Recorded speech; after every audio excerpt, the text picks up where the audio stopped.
and Rural Development, Ms. Crystal Lee, Member of Parliament for St. Anne Northwestern, His Worship the Mayor, Councillor Sidney Stewart, Chairman of the St. Anne Municipal Corporation, Mr. Anthony Hines, Acting Assistant Commissioner, Jamaica Fire Brigade, Ms. Tracy Fakuri, Regional Manager for the NEMP, Mr. Richard Lunan, Regional Manager for the Northeast Rural National Works Agency, Mr. Dante Matthews, Education and Information Officer, Road Safety Unit, Mrs. Anna Tucker Abrams, Acting Senior Director, Mitigation Planning and Research Division in the ODPEM, Mr. Evan Thompson, Director of the Meteorological Service Division, other heads of entities, distinguished guests, ladies and gentlemen, good evening. On a sound dead. I hear one good evening. We're in St. Anne, beautiful St. Anne. Good evening to you all. I'm Delmaris White. I'm the Director of Information and Training at the Office of Disaster Preparedness and Emergency Management, and I'll be your moderator for this afternoon. So I'm here to remind you that today we are in Runaway Bay, St. Anne, where we're staging the fourth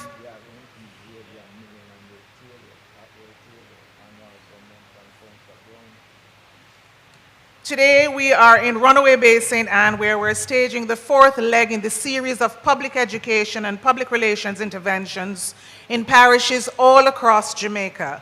This meeting here in St. Anne marks the fourth of 14 parish interventions by the ODPEM, along with the Ministry of Local Government and Rural Development and the Municipal Corporation, St. Anne. So we say welcome to our town hall meeting here today at McClure Hall, Runaway Bay United Church, Runaway Bay St. Anne, today Thursday, July 28, 2022. We are streaming live on the GIS platform, PBCJ, ODPEM, and the Ministry of Local Government and Rural Development social pages. Ladies and gentlemen, let me invite Reverend Walter Russell. Is Reverend Russell here? We're going to invite Mr. Ravel Morris. He's the CEO for the St. Anne Municipal Corporation, and he'll offer prayers. Thank you.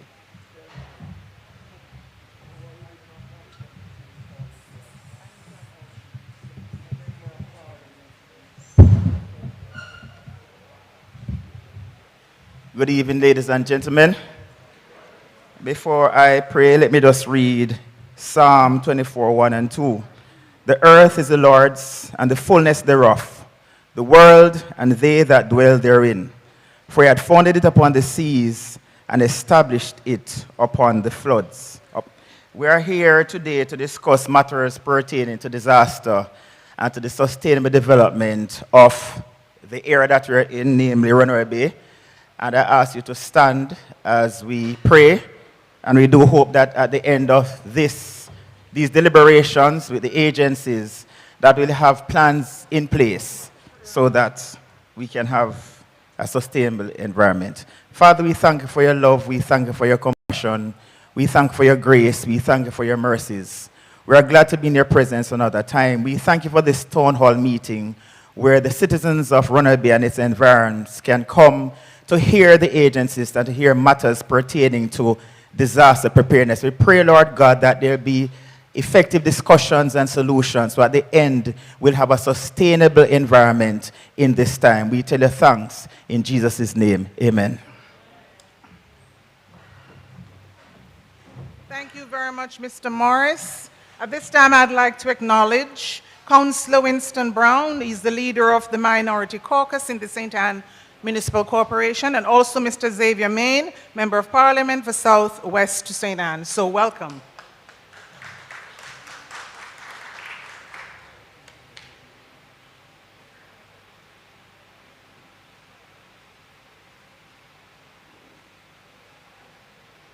Okay, for some housekeeping matters, before we invite the Mayor to bring the welcome, I have an announcement for the gathering here in St. Anne.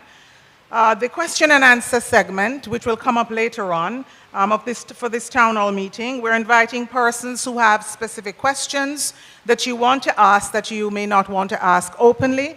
There's a secretariat located in the back. We have representatives from the SDC, the Office of Disaster Preparedness and Emergency Management, and the Ministry of Local Government and Rural Development. They're sitting in the back on my right. If you're seated facing me, it is your left. So the officers will take your questions and they will read them aloud during the Q&A segment, where we will provide some answers or direct the questions to the relevant agencies or authority body. So we have the representative here today from the Jamaica Public Service. We have Mr. Roger Kennedy, Mr. Edwin Livermore, Mr. Orlando McCoy, Mr. Wayne Jackson, and we are told that Mr. LeVar Allen is on his way. So they're here to address any of your concerns in relation to the JPS. We now invite His Worship the Mayor, Councillor Sidney Stewart, Chairman of the St. Ann Municipal Corporation, to bring the welcome. Make him feel welcome.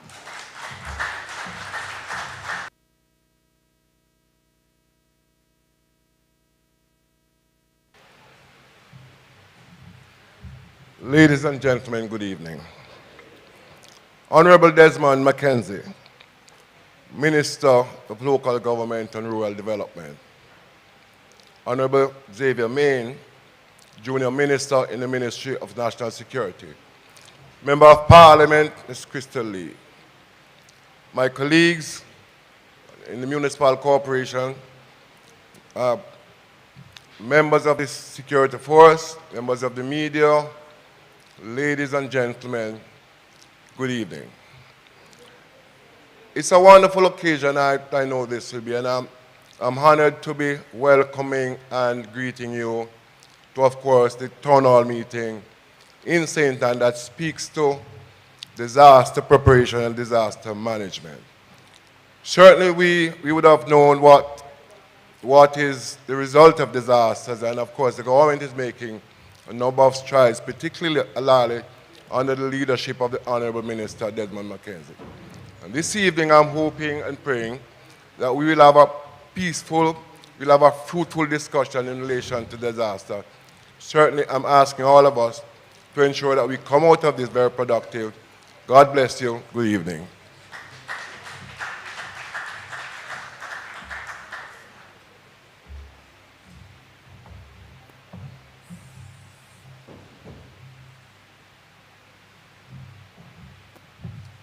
We now invite Xavier Main, Member of Parliament for South West St. Ann, to bring remarks.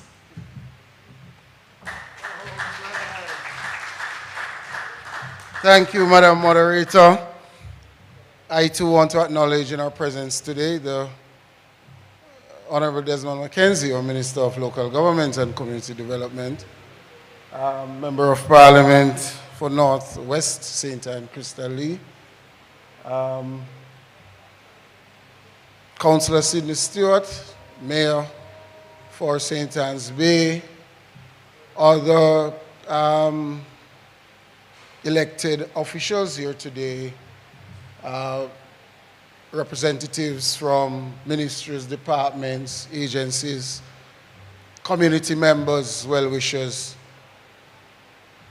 Good evening. I'm not listed on the program as a speaker, but I'm no intruder.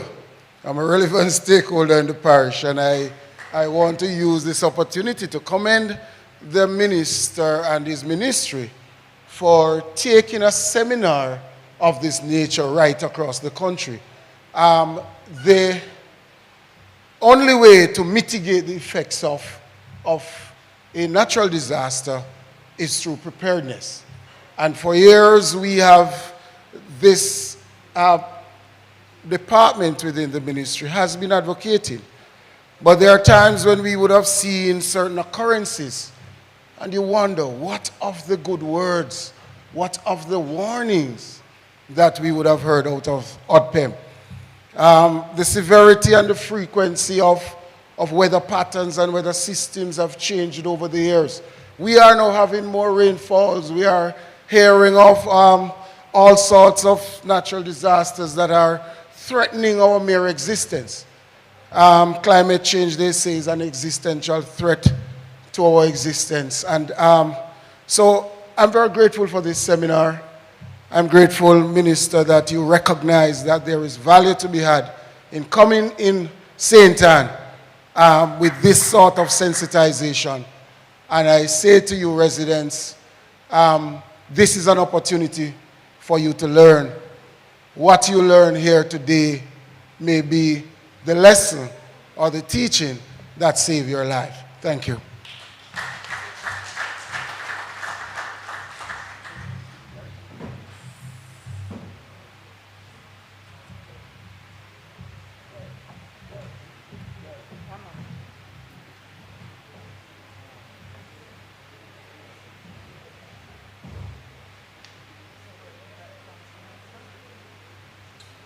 At this time, we invite Councillor Winston Brown, leader of the Minority Caucus, St. Anne, MC. Please make him feel welcome.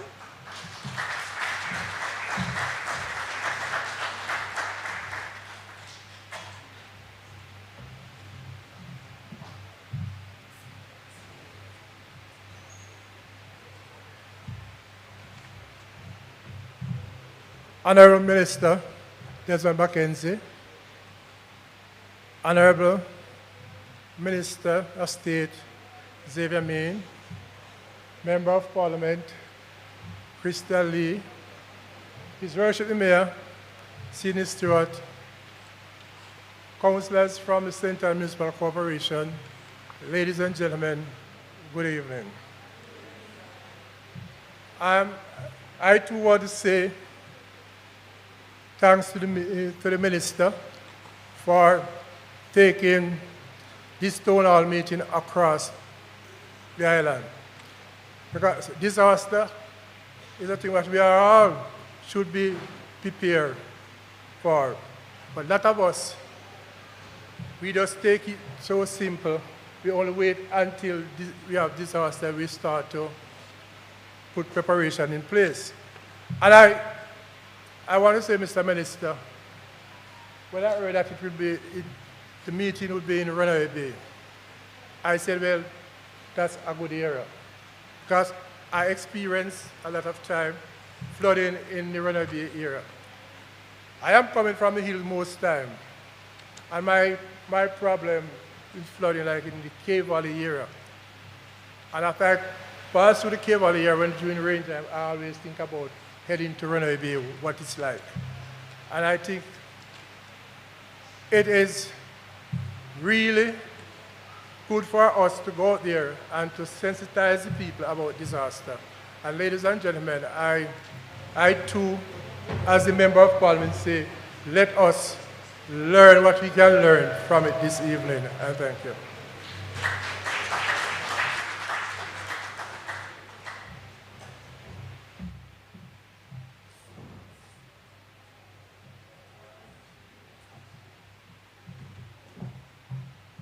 We now invite Member of Parliament for St. Anne Northeast, Crystal Lee, to make her remarks.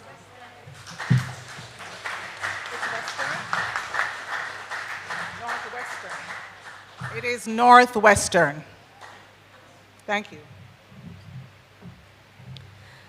Thank you, Madam Moderator, Ms. Delmaris White.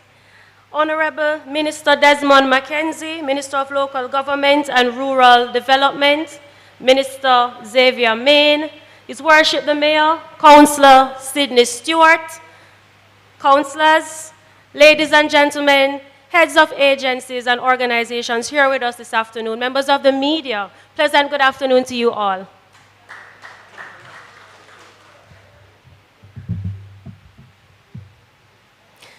It is indeed a privilege right here to also welcome the Minister of Local Government once more and his team in St. Anne Northwestern.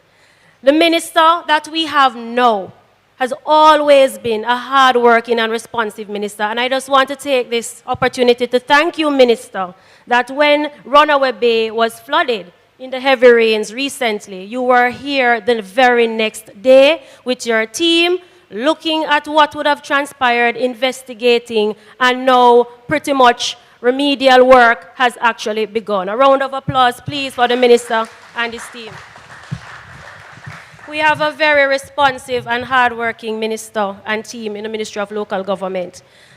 Now, as Minister Main has stated, learning about disaster preparedness is indeed very important, and we welcome it here in our constituency. This is an area which really needs to know much more in terms of how we can prepare for this. Not only are persons here from the Runaway Bay area, but across the constituency, which is very good because it's important for us all to know what is happening, how do we prepare, what role we have to play in the process, and what your hard-working government is doing to ensure that the lives of our people are protected.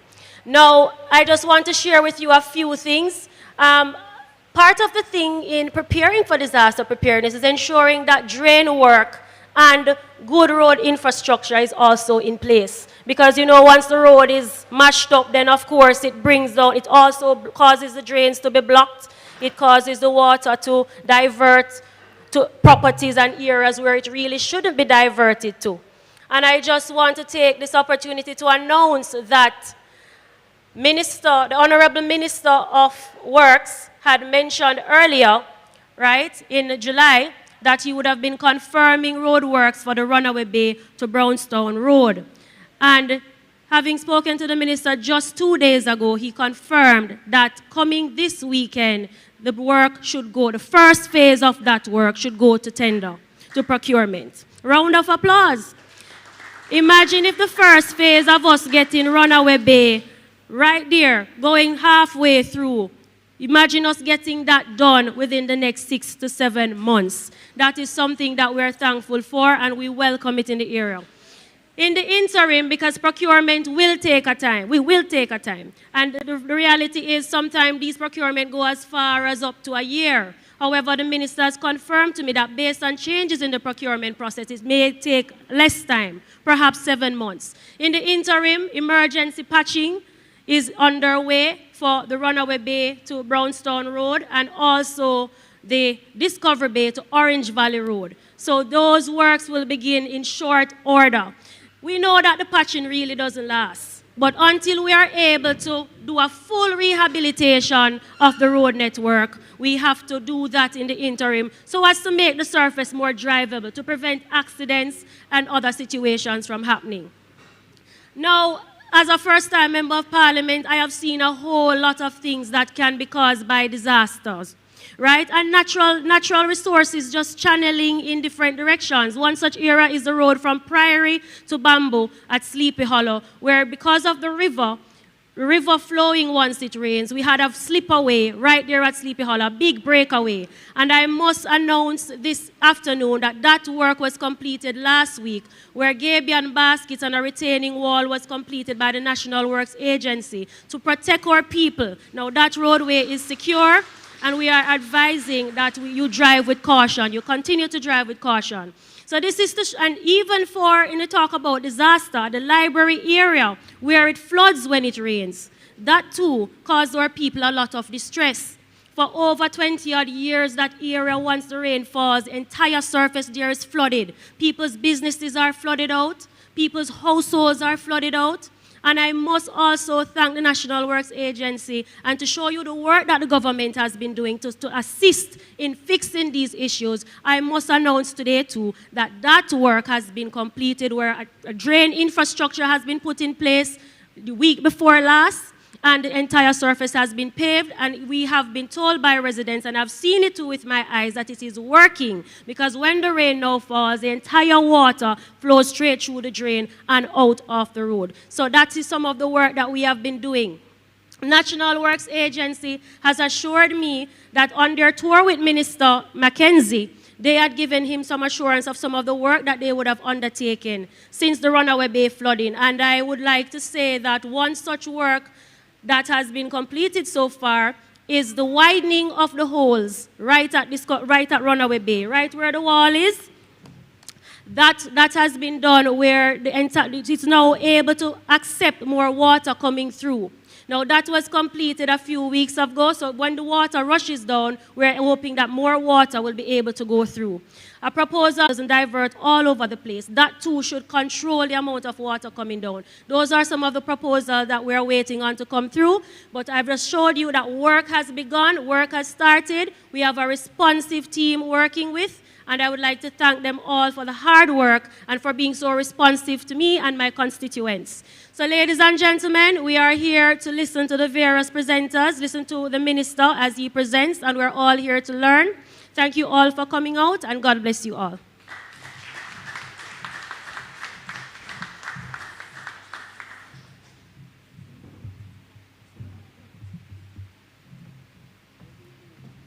I think you should give Ms. Lee another round of applause. You're a member of Parliament for St. Ann Northwestern.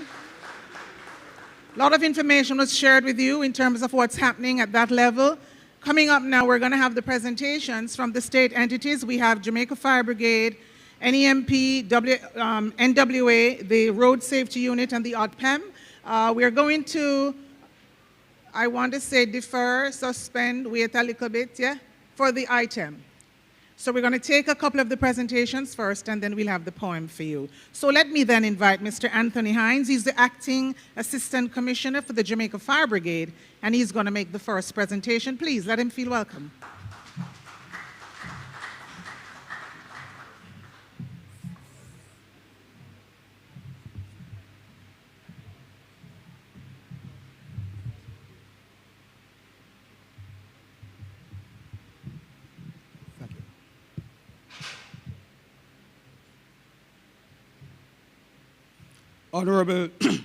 Honorable Desmond Mackenzie, Minister of Local Government and Rural Development,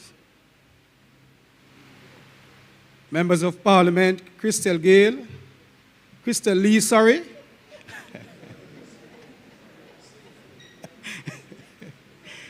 Lee, and Xavier Main, His Worship the Mayor, other councillors, head of agency, fellow presenters, a pleasant good evening to you all. Good evening to you all. Wonderful.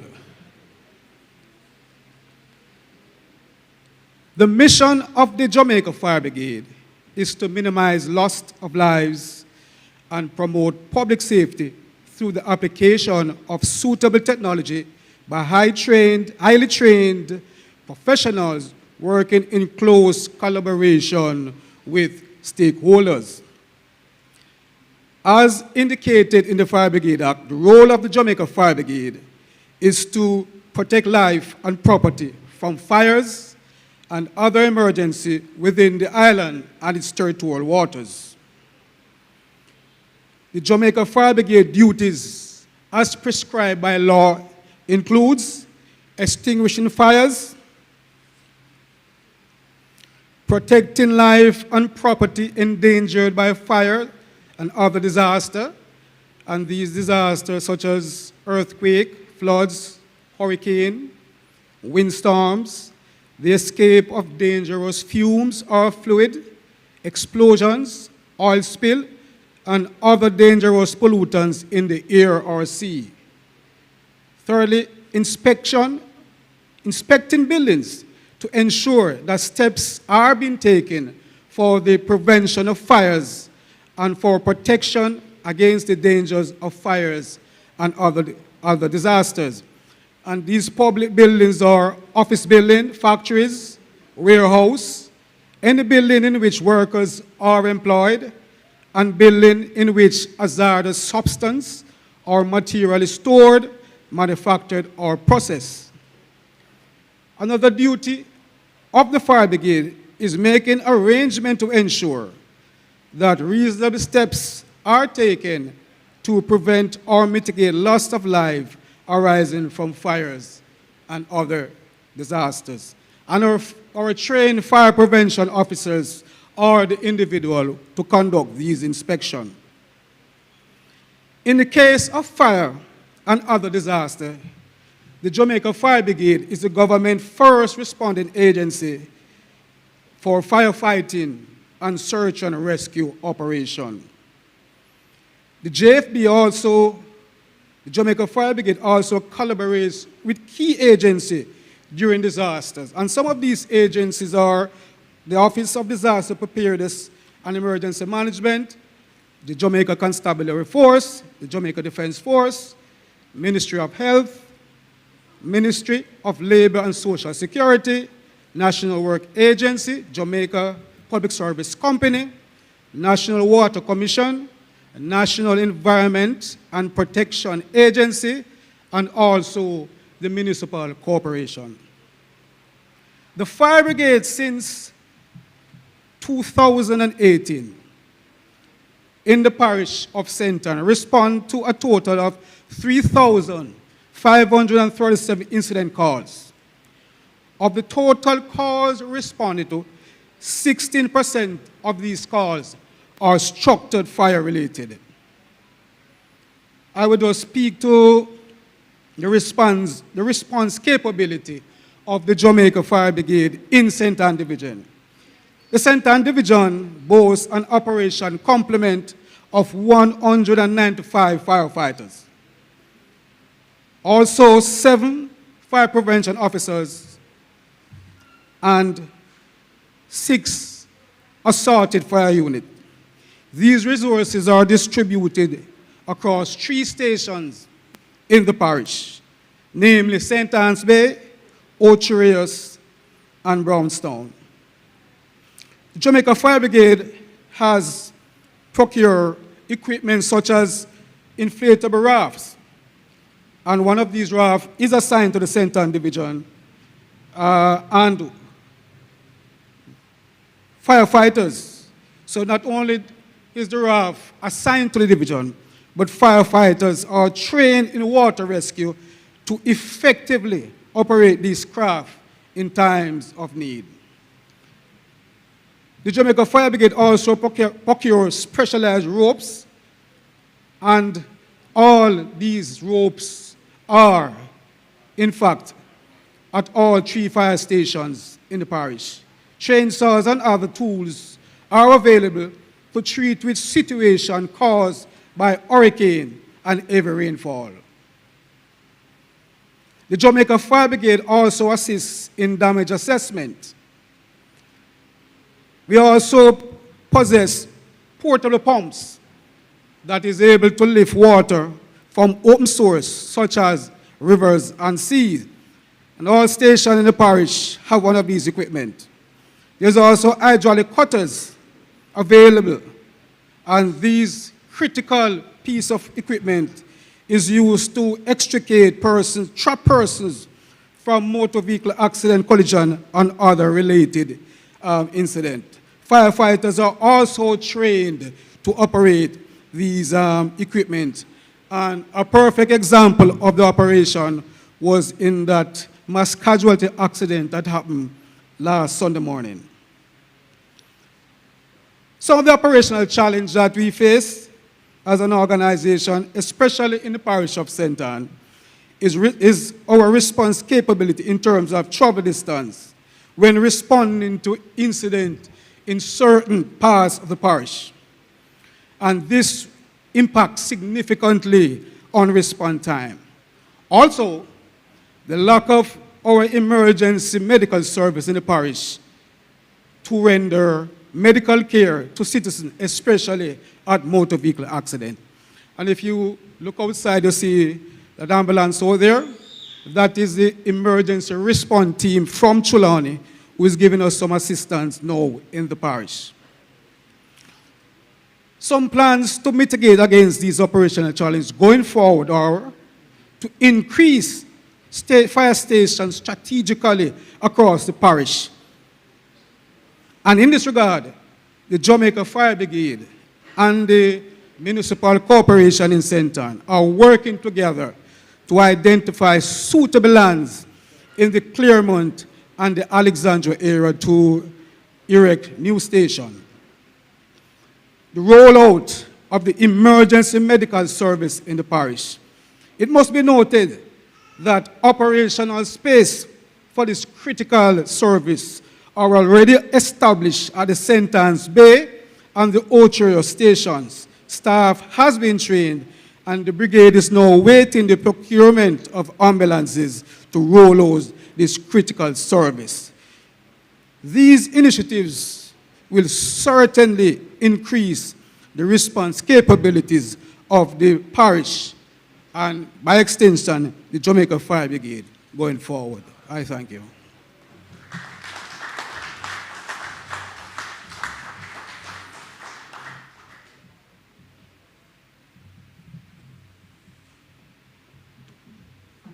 Okay, thank you. You've just heard from the Jamaica Fire Brigade, reminding you that if you have questions during the Q&A, you can ask for the Fire Brigade, and they'll give you other responses as you listen to that presentation. We apologize for Ms. Tracy Fakuri. She's running a little late, so I'm going to go to Mr. Richard Lunan, who is the Northeast Region Manager for the National Works Agency, and he's going to join us now. Thank you.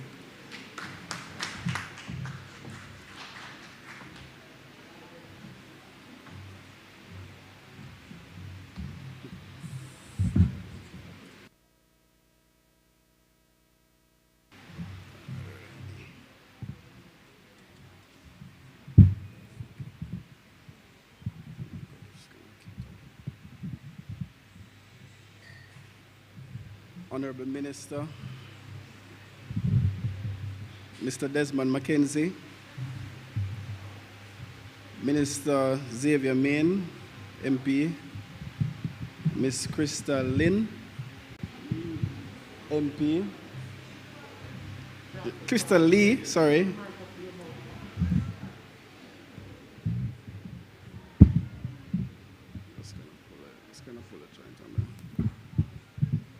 Yes. Ms. Crystal Lee, MP,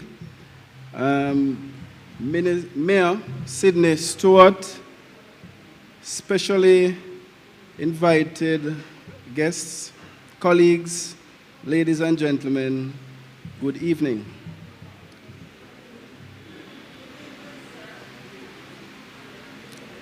The mission of the National Works Agency is to plan, build, and maintain a reliable, safe, and efficient main road network and flood control system that protects life and property, supports the movement of people, goods, and services, reduces the cost of transportation, promotes economic growth and quality of life, and protects the environment. The scope of the mission includes the following: the main roads and bridge network, the flood control and sea defense systems inclusive of gullies and drains, all buildings, premises, and equipment operated and owned by the agency, provide support to other government departments and agencies, inclusive of ODPEM, the local authorities, the Jamaica Defense Force, and the Jamaica Constabulary Force. The Disaster Preparedness and Emergency Plan is consistent with this mission. The NAA also has a disaster preparedness and emergency plan that documents the steps, procedures, and mechanisms to be activated as it relates to the responsibilities under disaster management. The NAA is involved in all the steps of the disaster management cycle, namely prevention, mitigation, preparation, emergency response, rehabilitation, and reconstruction related to its mandate. The road network system has vulnerabilities associated with severe weather events such as floods, breakaways, landslides, and damage to bridge supports. Challenges faced by the NAA in the management of the road network and drainage structures are associated mainly with poor waste management resulting in blocked drains and gullies, limited drainage capacity of some major drains, and the effect of climate change with the accompanying rise in sea levels. To assist in the planning and response to the natural hazards, the NAA has developed maps highlighting areas island-wide that are most prone to floods, storm surges, landslides, and sea level rise. At the commencement of the 2022 hurricane season, the NAA embarked on a series of activities to establish the agency's state of readiness. The first was the recruitment and orientation of staff to serve in the agency's Emergency Operations Center, EOC, which is activated in the event of a pending natural disaster. A review of the NAA's Disaster Preparedness and Emergency Plan was also conducted, along with a review of the agency's in-house fleet of equipment and equipment that would be available for hire. A meeting was also held with equipment contractors who would be relied on to support the NAA. In this regard, the following information is available. Contact information and types of equipment available from contractors by parish island-wide. A listing of NAA equipment and operators by region and parish. Contact information for all regional managers, parish and assistant parish managers. The NAA also embarked on its disaster mitigation program prior to the start of the season. It includes river training works, gully cleaning, and the cleaning of major drains island-wide. Under our drain cleaning program, other drains have also been cleaned since the start of the hurricane season. The program not only targeted critical drains along the main road network, but also some along parochial roads in all parishes. To this end, approximately 537 million has been allocated to be spent on mitigation works in this financial year, and approximately 157 million has been approved to be expended on drain cleaning activities island-wide. Some of the areas in St. Ann receiving attention are Alexandria to Greenock Bridge, Brownstown to Alexandria, Alexandria to 9 Miles, White River to Newstead Bridge, Hopewell to Ocherius, Bonneville to Ballintoy, Hopewell to Moneague, Moneague to Blackstonage, Runaway Bay to Orange Valley, Bambo to Brownstown, Bambo to Prairie, Brownstown to Stewartstown, Standfast area, Discovery Bay to Brownstown, in the Dunbarton area, Moneague to Mount Diablo, Hopewell to Golden Grove, Moneague to Green Park to Bamboo, Claremont to Harmonyvale, Davistown to Golden Grove, Harmonyvale to Pedro River. In closing, in the event of an imminent severe weather threat, the following decisions will be taken by the NAA. The setting up of the NAA EOC, Emergency Operations Center, the distribution of relevant equipment and emergency supplies to all officers in the parish, the mobilization of NAA heavy equipment and pre-positioning to strategic locations, the activation of all parish EOCs for response activities, and finally, contractors island-wide will be placed on standby. I thank you.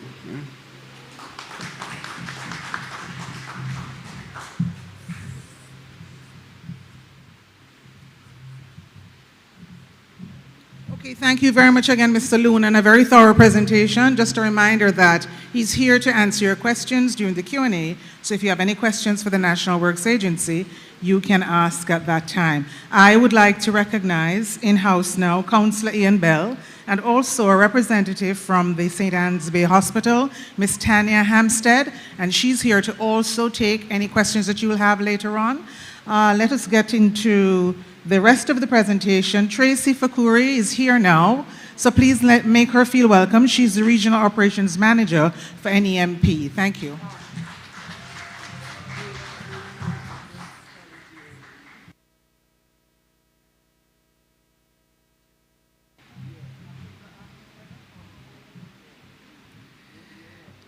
Good evening, everyone. The Honourable Minister Desmond McKenzie, Member of Parliament for this constituency, MP Lee, Minister Xavier Main, and His Worship the Mayor, Sidney Stewart, all protocols observed. I see before me councillors, residents, fellow stakeholders, good evening to everyone. I am Tracy Fakuri. I represent the National Solid Waste Management Authority at this meeting this evening.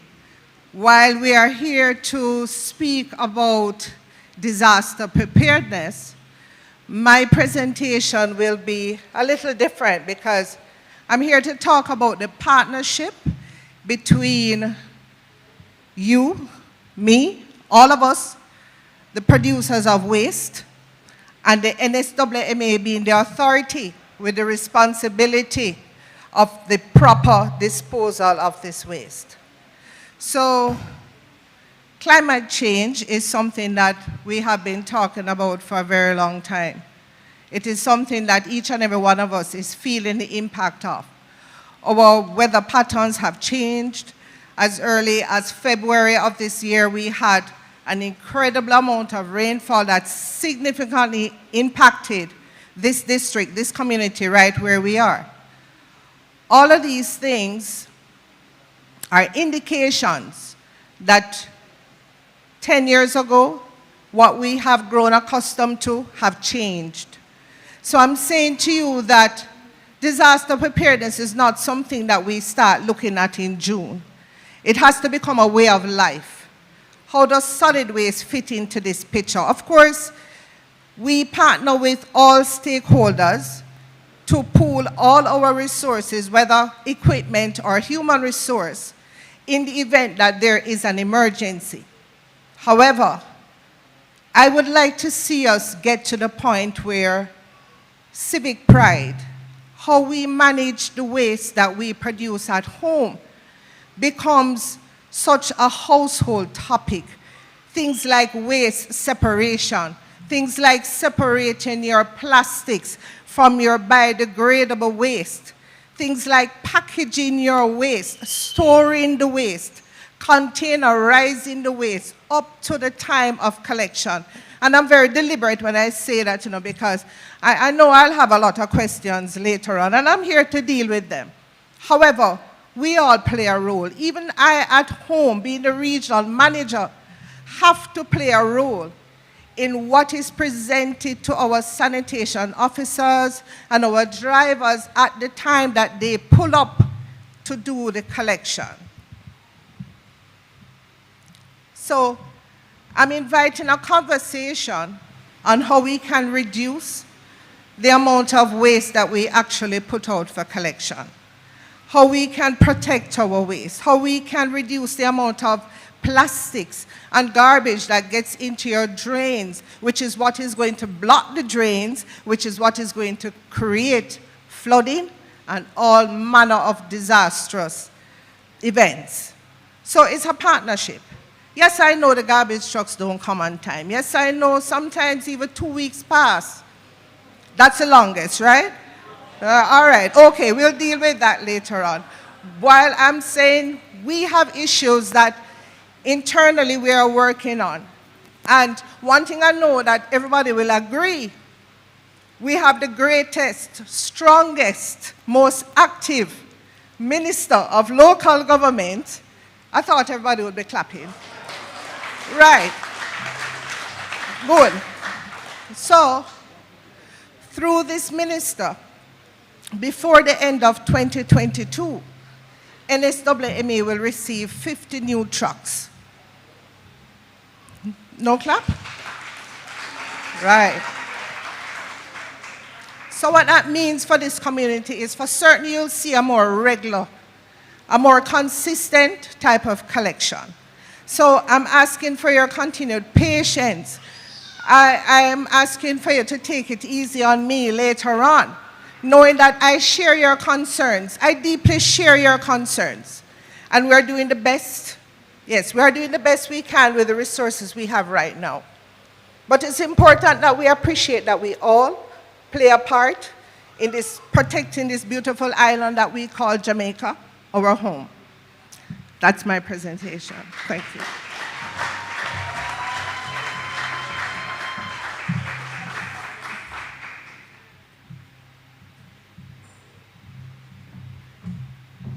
Okay, thank you very much. At this time, we'll take Dante Matthews, Education and Information Officer at the National Road Safety Unit.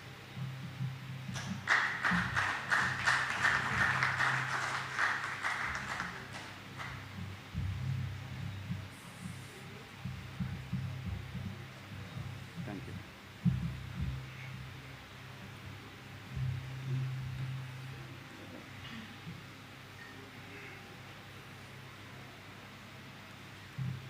Minister of Local Government and Rural Development, Honorable Desmond McKenzie, Mr. Xavier Main, MP, Miss Crystal Lee, MP, and Councillor, His Worship the Mayor, Councillor Sidney Stewart, residents, other stakeholders, good evening. All right, so the Road Safety Unit seeks to foster a safe traffic environment for all road users. We do this through crash analysis and investigation, public education at schools and also events such as this, and activities that will influence legislation. Now, road safety is everybody's business. While coming to this event, I was on Landover Main Road, and I saw a car tailgating another car, and at the moment where the car in front was about to break up, the car behind had to swerve. And when that car swerved, if a pedestrian was on the soft shoulder, or if a vehicle was coming down that soft shoulder where they shouldn't be, a collision would have happened right there. Right there. And so my presentation will take the form of statistics, concerns regarding our roads and road users, and public education thrust of the Road Safety Unit. Now, last year, we recorded 487 deaths on the nation's roads. That's from crashes, not gunshots, not sickness, from crashes. 487. And of that number, 25 were children. This year, as at this morning, we're in July. Today is the 28th day of July. We're at 277 deaths. And all of us would have been aware of what took place on Sunday on Landover Main Road. And you know, when I saw well, not the video, but when I was coming up early and I saw what took place with the car tailgating, and I said, look where I am, Landover Main Road. And it's a hot spot based on statistics. A hotspot in St. Ann. So let me tell you some of the hotspots in St. Ann.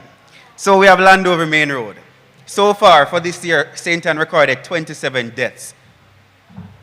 And that's a parish with the fourth highest number of deaths so far. Landover Main Road, 6. So 14 of the 27 happened on a hotspot area.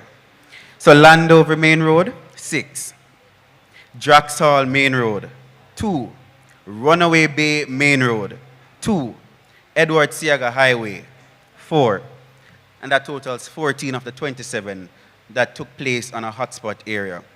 Now, of the 27 fatalities recorded in St. Ann, guess how many were males?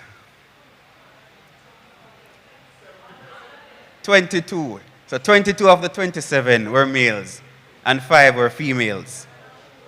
So we're losing fathers, sons, brothers, you know, breadwinners in the family. We're losing them. They're not no caution, speeding, which is the #1 cause of most of these fatalities, failure to keep to the proper traffic lane, pedestrians walking out into the road or getting hit by a moving vehicle. Now, based on other statistics, of the 277 deaths total for the island, motorcyclists account for the highest with 73, followed by private motor vehicle drivers with 64, and then we have pedestrians with 57. Now, based on the statistics also, St. Anne has the highest increase when compared to last year. So last year, at this time, the corresponding period was 16, and this year is 27. So that's the parish with the highest increase. And so we have to be careful on our roads. And now that takes me to the top 3, which I mentioned: motorcyclists, pedestrians, private motor vehicle drivers. The motorcyclists not wearing helmets. And if they're wearing helmets, it's some of those, those ones that look like plate cover. So if they should crash off a bike, it just falls off. The proper protective equipment. So you find that they're wearing shorts, slippers, all of those short sleeve shirts, shorts, no knee pad, no elbow pad, nothing. So when they crash off a bike and they're being drawn on the ground, their skin is torn. The St. Anne's Bay Hospital will tell you the amount of patients that they have to treat and the category of road user that they fall under.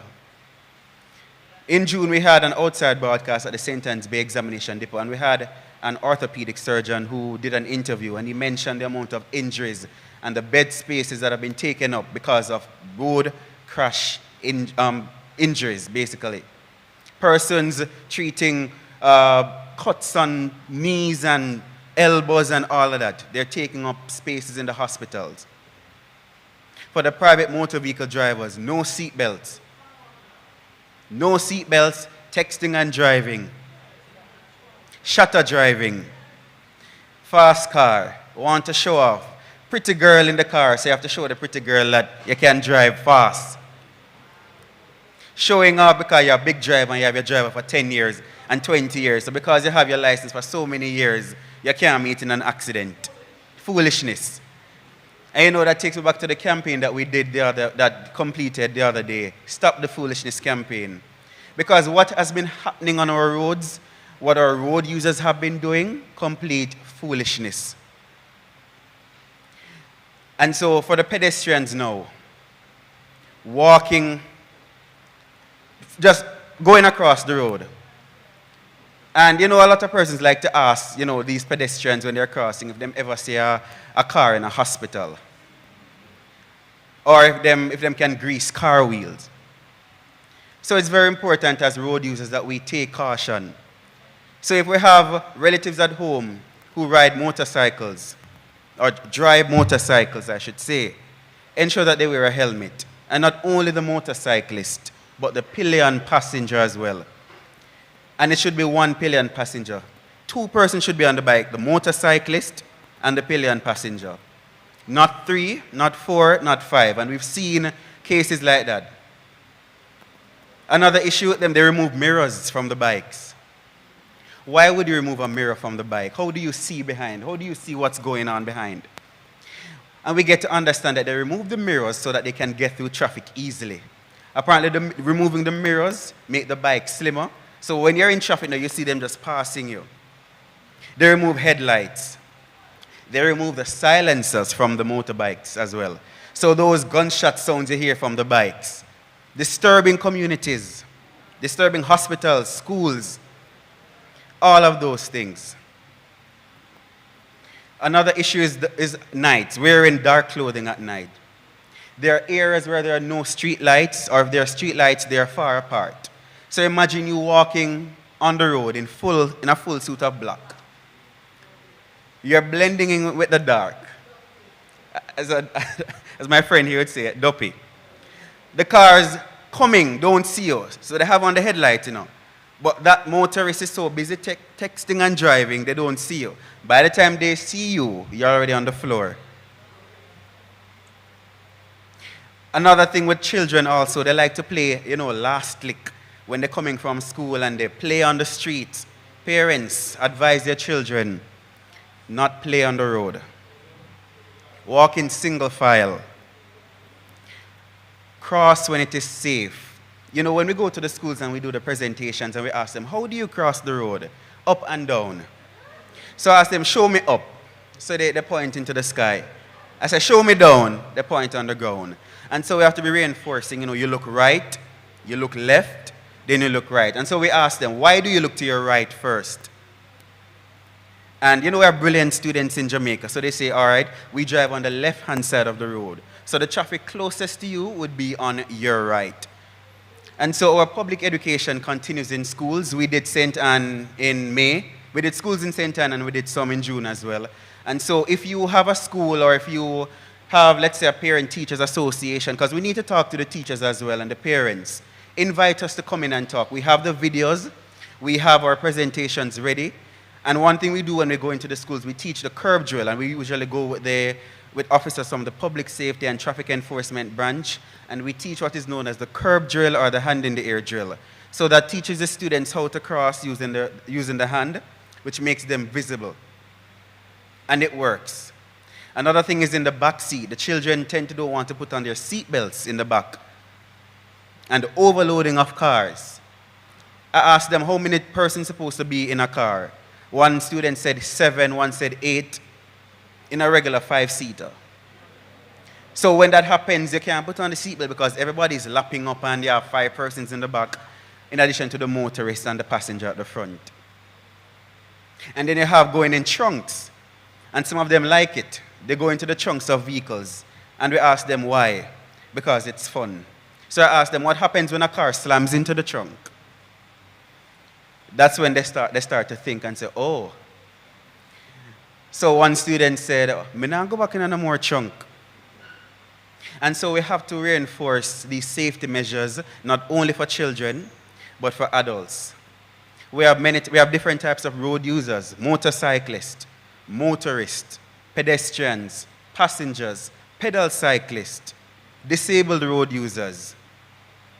And so we have to play our part, looking out for each other, being our brother's keeper. And remember, when you're driving, do you want to make it home? Do you have children that you love that you want to go home to? Do you have a spouse that you love that you want to go home to? Do you want your children to grow up without a father or a mother? So think on these things, and remember always that road safety begins with all of us. And so, as I mentioned earlier, if you're having an event, if you work at a school or if you want the road safety unit to come to your event, we have the resources, we have the literature, we have our videos, and we come and we educate our children and other stakeholders. So everywhere possible. And I'm so grateful for the invitation to be here because we want to educate you as well. And I'm hoping that after today, everyone here will be safe road users. Thank you very much.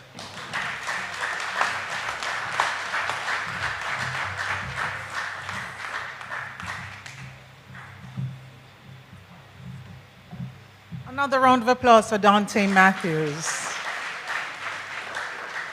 Under the guidance of our minister, when we do these public forums or town hall meetings, when we go into the communities, we have included on the agenda road safety, and you can hear why, right? So when he talked about all the things they removed from the bike, I didn't know there was a bike left. Because I'm saying, come on, but you have this problem in St. Anne too, and I think it's island-wide, so we're asking you to speak to your children so that they'll make sure that they do the right thing.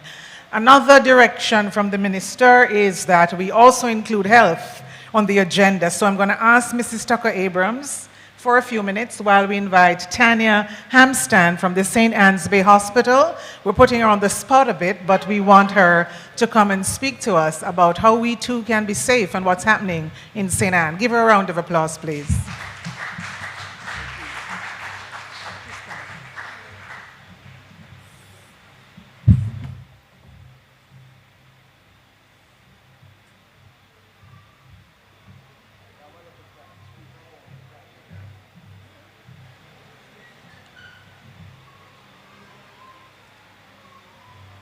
Honorable Desmond Mackenzie, Minister of Local Government, the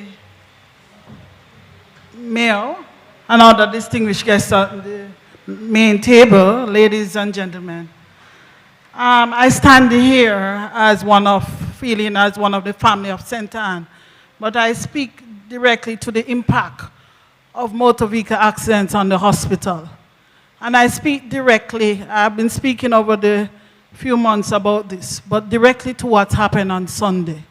And I believe I speak from my heart to the people who I think should take part in making us safe. On Sunday at 8:30, the life of St. Anne's Bay, a hospital that is acting as a type B, but in fact acting as a type B A hospital, was turned upside down when we were faced with 26 patients, very ill patients, what we call mascas, the severity and the number of patients at one time. So we had to mobilize all the teams to save lives. But what this meant was that all the energy had to be focused on these patients. And the other patients had delayed in treatment. The impact was so great that they had impact on our laboratory services. And I'm telling you because I want you guys to get a picture of what happens when we have a motor vehicle accident. I'm telling you about the impact so that you guys, or us as a team, can understand what the role we play.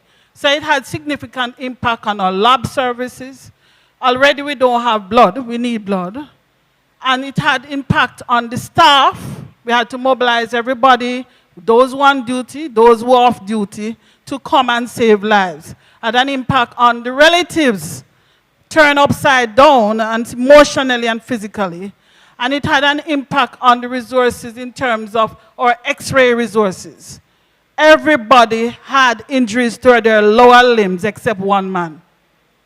So what we have now is a ward. We had to open another place to house these people.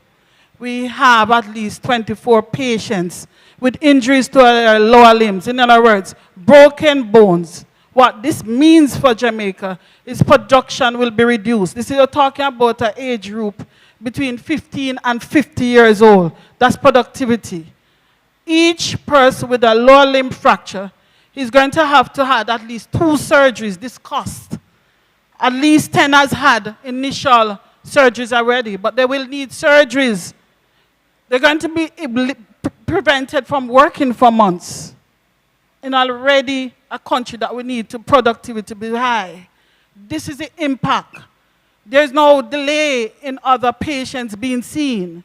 Delay in management. You see the repercussions, there's a significant repercussions. And I'm speaking from my heart because I see it. And really, I hope we can turn this. From the start of this month, we are seeing over 1,000 motor vehicle accident victims. And this is not, I'm not checking trauma here. I'm just checking motor vehicle accident. The trauma is another story. When I say trauma, stab wounds, gunshot wounds. There are nights upon nights when you have doctors and nurses working beyond times that is clinically well for us to be working over time. We have done many shifts back to back to save lives. This is our hospital. This is our community. This country, I believe, can do well with the kind of productivity. But if we continue to do this where we put our lives at risk, this is a beautiful parish, lovely roads. But I think we need to slow down and spend some time and admire the beauty of it because it's really impacting on the services of the hospital. Remember now, we have to look after the patient who comes in with cancers. Remember now, we have to look after the patient who comes in with the diabetes and the hypertension. We have a role to play. We have to slow down. I'm sorry to be telling you, but I'm really talking from my heart here. It is impacting too much on the life of this country, the cost of the country, the whole running of the hospital. It is impacting. I hope that is one message, but importantly, it's delaying the management of other conditions such as our cancer patients, such as our the NCDs. So I'm hoping that we as a community can come together and look at how we can reduce the motor vehicle accidents in this country. Thank you.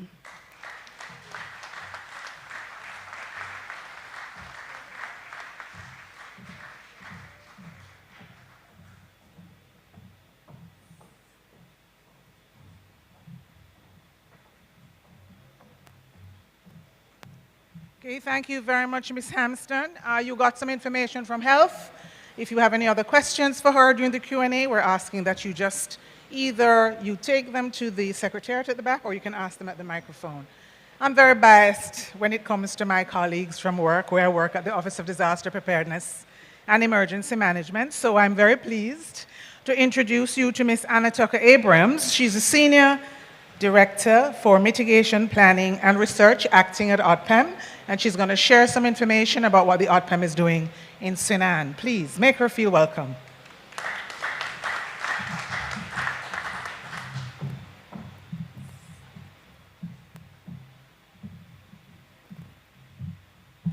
The Honorable Desmond Mackenzie, Member of Parliament Crystal Lee, His Worship the Mayor Sidney Stewart, and other distinguished guests of the panel, good evening. To you, residents of St. Ann, I know you've come from all over the parish. Good evening to you. Okay, at the ODPM, we work closely with communities that are vulnerable to various hazards, whether it's flooding, landslide, storm surge. We work with the parish in working out what the solutions are for some of the hazards you face. So today I'm going to outline for you some of the work that we've been doing in partnership with key stakeholders like the SDC, the Municipal Corporation, the National Works Agency, the Fire Brigade, and others. I'll start though with a little history of the hazards that face your parish. How many persons? How many persons remember the Monique flood in 2006? All right, good. Now we know that the Monique flood had persons riding in boats to get to work. And then in 2008, we had the Ocherius flood. Remember that one? That one got the international attention because Ocherius is a tourist town. And you had businesses that were going through extensive damage, residences, and Ocherius was one of the first communities to quickly turn around in terms of the response. And this is because of the economic drivers in that area. You know, it's a tourist area, so we had to ensure that the response was quick. So what you have in St. Ann is that, yes, I heard it before that you have a beautiful parish, but you also have assets in this parish that drive economic growth for the country. So the hazards that face you, that face other communities in other parishes, have more damaging effects in a parish like St. Ann. Looking forward at Douglas Castle, that community up in the hills of St. Ann. Everyone knows Douglas Castle, right? Most persons. In 2018, a major flood that many persons had not seen in their lifetime occurred in Douglas Castle. The entire community was blocked off because they had a low-lying road that was flooded, and the flood lasted for days. Many persons couldn't go to work. Persons started as part of the coping. They built rafts. Some persons were making money by using inflatable boats to get persons across the flood water so they could exit. Farmers lost millions in crops, right? Coming out of the impact to Douglas Castle, the government decided that, okay, we're going to allocate $35 million to help remediate the impacts to that community. And the ODPM, along with agencies like the Water Resources Authority and the National Works Agency and the Municipal Corporation, went on the ground in Douglas Castle, did the necessary risk assessment, because of course when you're responding to an impact you need data. So we went in, collect the data, the engineering designs were done, and the work was implemented. So by 2020, the road was raised in Douglas Castle, new drains were built, and we've had rain since. And to date we can say that that area has not flooded, if so, to the extent that it did in 2018. So this is the kind of work we're talking about, where we are trying to not only be reactive to the impacts, we're trying to identify areas that might have this kind of damage and put in measures to safeguard the risks that face these communities. So I'll share some more on the work that's done in your parish.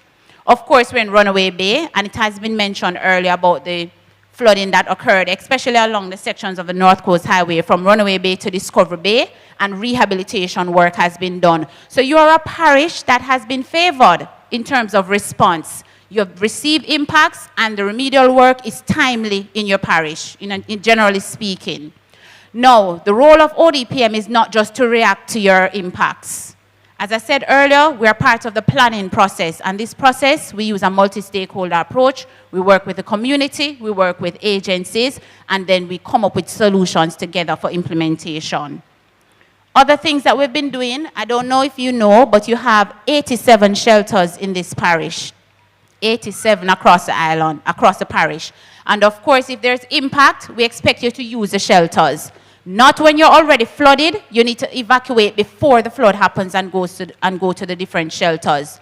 Now, when we had we're still in a pandemic, when COVID started, the Ministry of Health decided to implement some measures to protect you. When you all go to shelters, you want to feel safe. So the shelters in St. Anne now have isolation areas that have been identified and labeled in the different shelters, which are mainly schools in the parish and some churches. Those areas have been identified. So if we had a major event now and you were to report to a shelter, you know that you're safe. So there are protocols in place in St. Anne. So that's commendable for the parish. We're still doing that work across other parishes, but we can say safely for St. Anne, most of your shelters have these protocols in place. Now, in terms of the planning process at the community level, we've been developing community disaster risk management plans. And so far for St. Anne, we have plans for Discovery Bay, Douglas Castle, Ocho Rios, Lime Hall, Monique, and Priory. And these plans not only outline your hazards, they also outline some community-level mitigation works that can be done and how much money is required to implement those measures. So these plans are active plans that can be taken up by donors for implementation and also by the government. You are a fast-growing parish, right? Many new developments are coming up. There's a housing boom in the country. Gated communities going up, and St. Anne has prime real estate, and we see a lot of developments going in.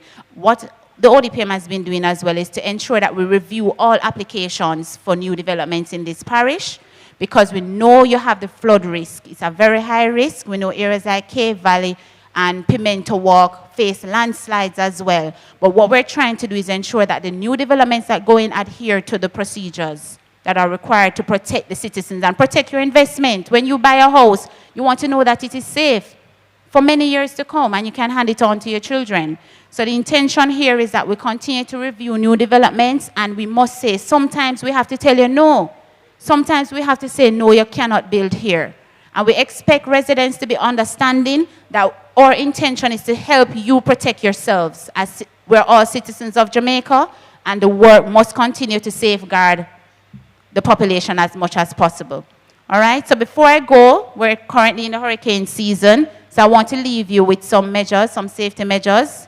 I know you know many of them already, but as it relates to using the shelters, if you live in a flood-prone area, do not wait on the area to be flooded before you report to the nearest shelter. Persons you can contact for information is the Parish Disaster Coordinator. The Parish Disaster Coordinator for St. Anne is Mr. Alvin Clark. Many of you have his number. Contact the Parish Disaster Coordinator first. You also have contact information for the Fire Brigade, who helps with search and rescue. For the ODPM, our contact number is 906-9674-5. And you can also check out our website, where we have useful information for you at www.odpm.org.jm. And of course, you can also email us at odpm@cwjamaica.com. So feel free to contact us. We are not just here to present to you at these forums. Behind the scenes, we're working closely at the community level. If you need training, we have a training unit that can come out and train you at different levels, whether it's a church event, a school, or a community meeting. We do provide those services. So I just want to share with you that you continue to stay safe, continue to implement measures that protect your children, right? Protect the community for generations to come. So the ODPM is here to serve you, and we'll just continue to look forward to your participation. Thank you.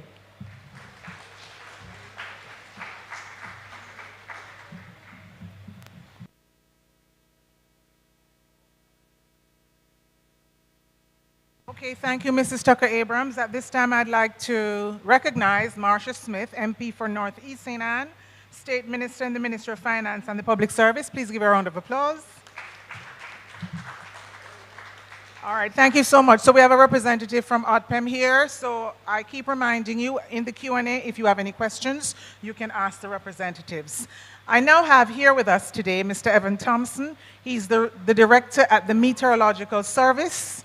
So we're going to invite him now to make his presentation before we go into the main address by the minister. Make him feel welcome, please.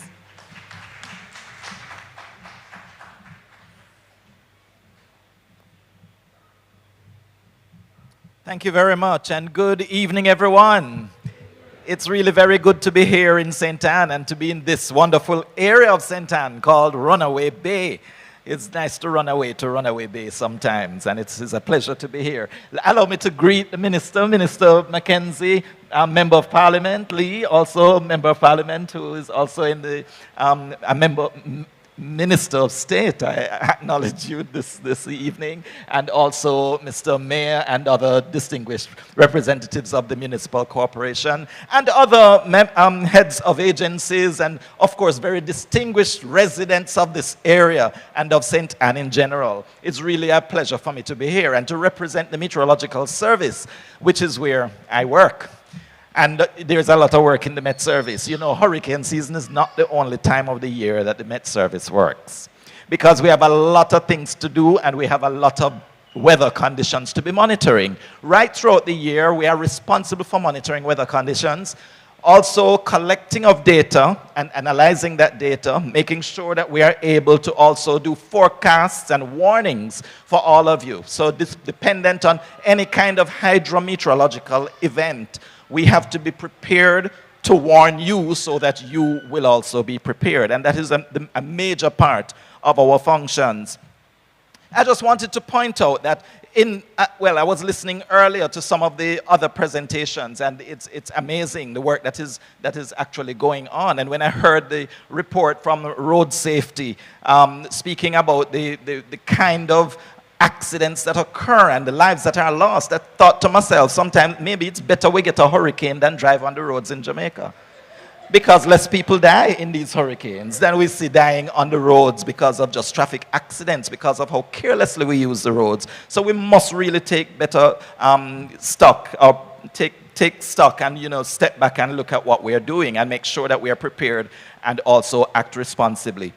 The Meteorological Service is responsible for observation, as I mentioned, and monitoring, but we don't only look out at the weather conditions and monitor from that perspective, but we also monitor by the use of instruments right across the country. I wanted to point out that even in this parish of St. Anne, we do monitor. We don't only monitor using a radar and only using the satellite, but we use a number of gauges that are located right across the country in every parish. And St. Anne is one of the parishes that we are constantly monitoring. So we have eyes everywhere. We are watching to see what is happening everywhere. And we always try to increase and improve the measuring of these hazards or of these phenomena as we go along. I wanted to point out that we have 13 rainfall gauges that are spread out across this parish.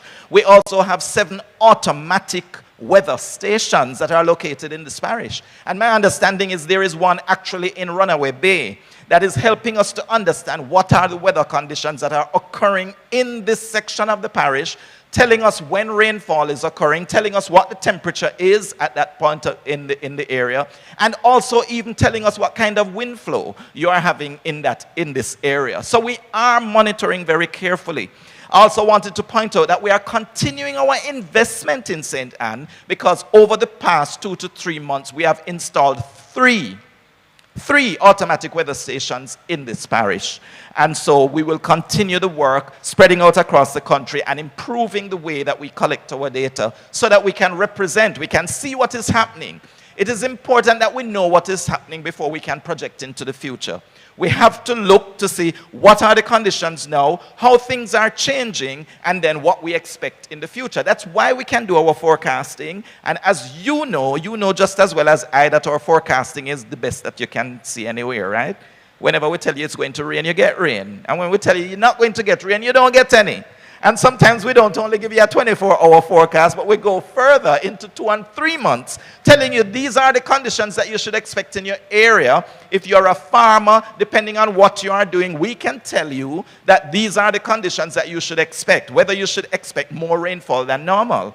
Since the beginning of this year, we have been saying that our projection for the country is that rainfall amounts will be slightly above what is normal. We have been saying that. And I have the data for St. Anne that tells me that almost every month, actually, every month since the beginning of this year, you have had more rainfall than you normally get. You have not gotten drought this year. And you have been getting the rainfall more than you would see in every month this year. The only month that you got less than last year, the only month that you got less than the norm was May, which is really supposed to be your rainfall month. But in May, you got a little bit less than you would normally get. But every other month, the rainfall amounts in St. Anne have been more than normal.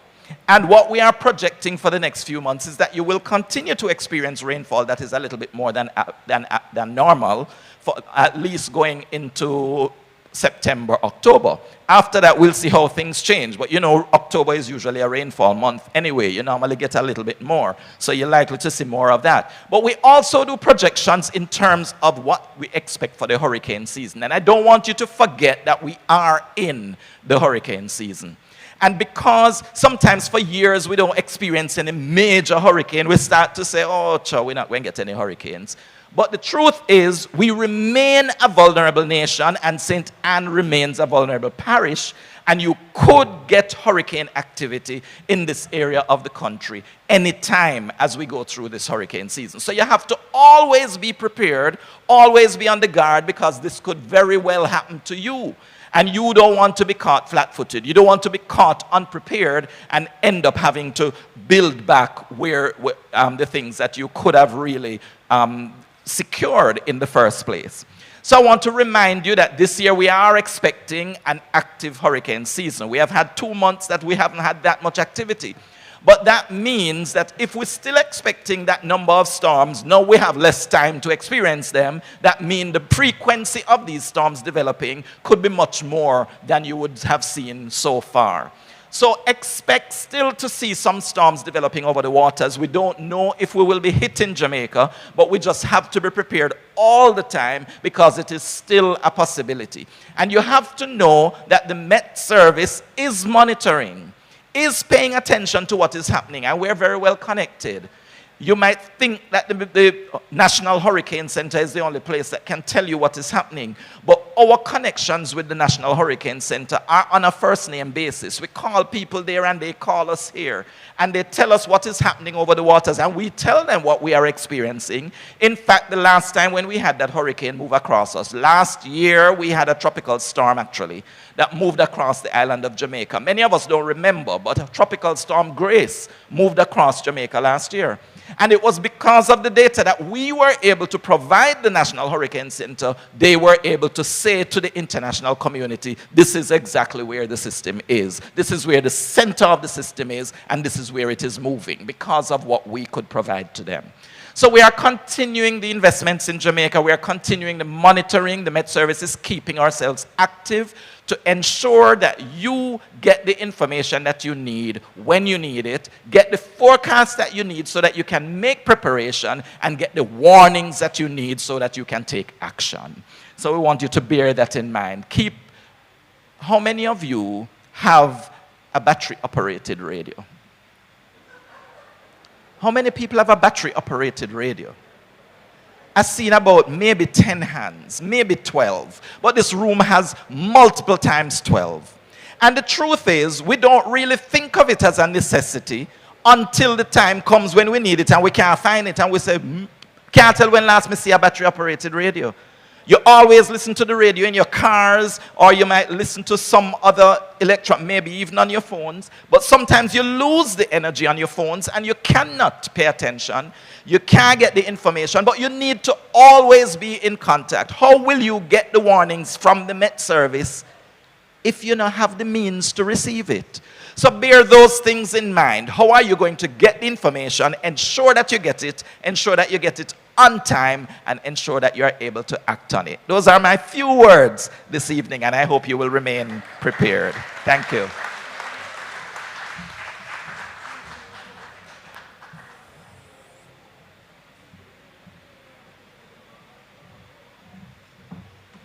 Thank you very much, Mr. Thompson. At this time, I'd like to invite young Keandra Daly. She's a student at the Prairie Primary School, and she's going to do a poem for you entitled Disaster Preparedness.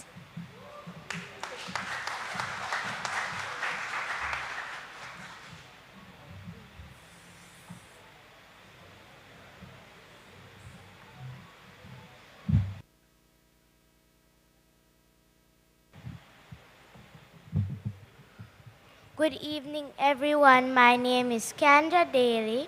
I attend the Prairie Primary and Infant School, and I'll be saying a poem called Disaster Preparedness.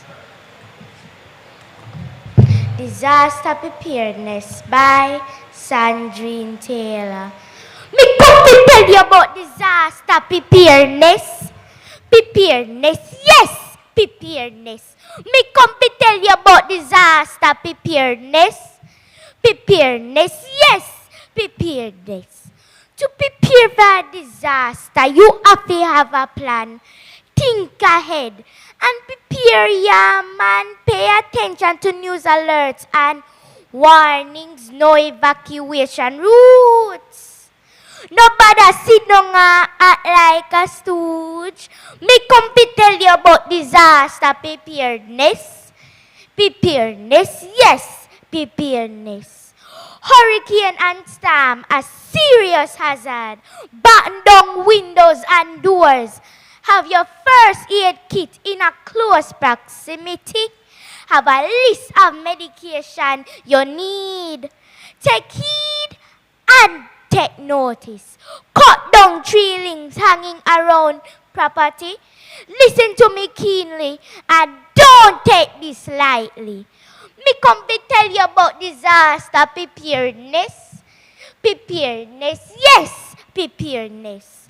Store drinking water and non-perishable foods.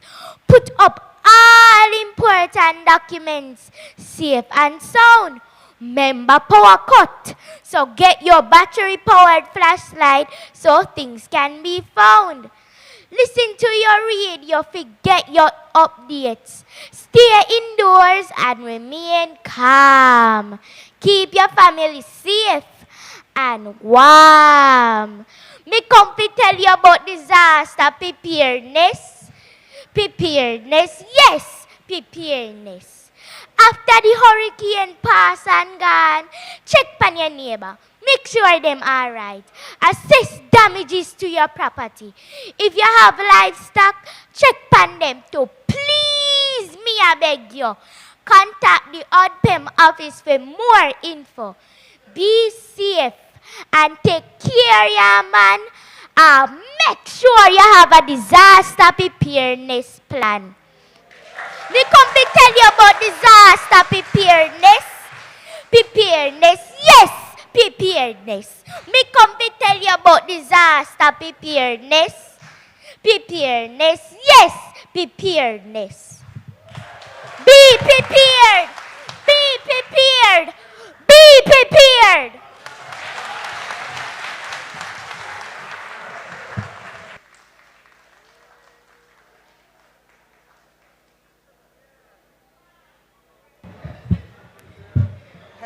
Don't leave Canberra.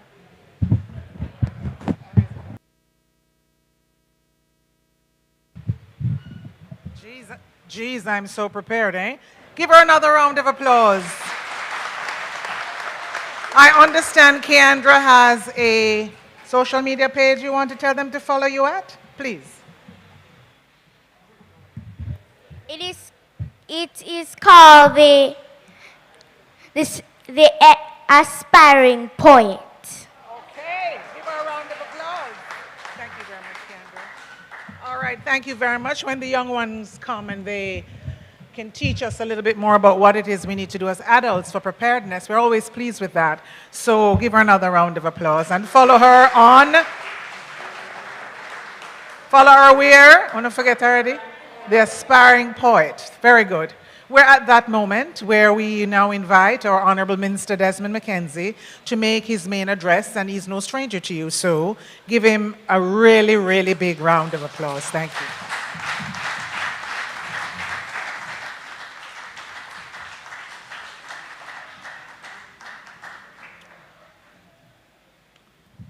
Thank you, Delmaris White, who is the person who has the responsibility for guiding the proceedings since we started the series of town hall meetings.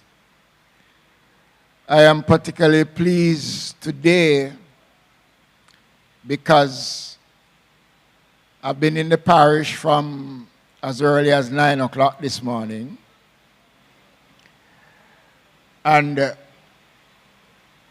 I was more than happy to have on the tour with me today the Minister of State in the Ministry of National Security, along with councillors, and also ably supported by the leader of the minority caucus in the St. Ann Municipal Corporation, Councillor Brown. And since then we have been joined by Councillor Bell.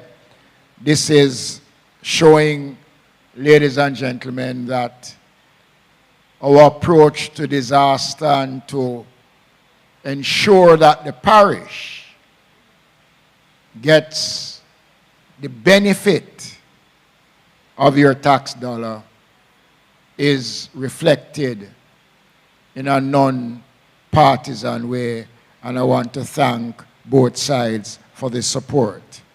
I want to acknowledge the members of Parliament who are present here with us. We were joined late in the program by the Member of Parliament and State Minister Marsha Smith. And I want to acknowledge the councillors and the administrative staff of the municipal corporation, and also the various entities that is lending support to this program.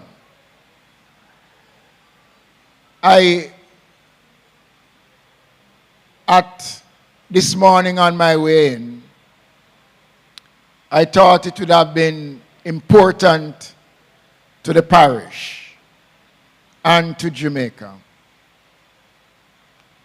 for persons to understand why we included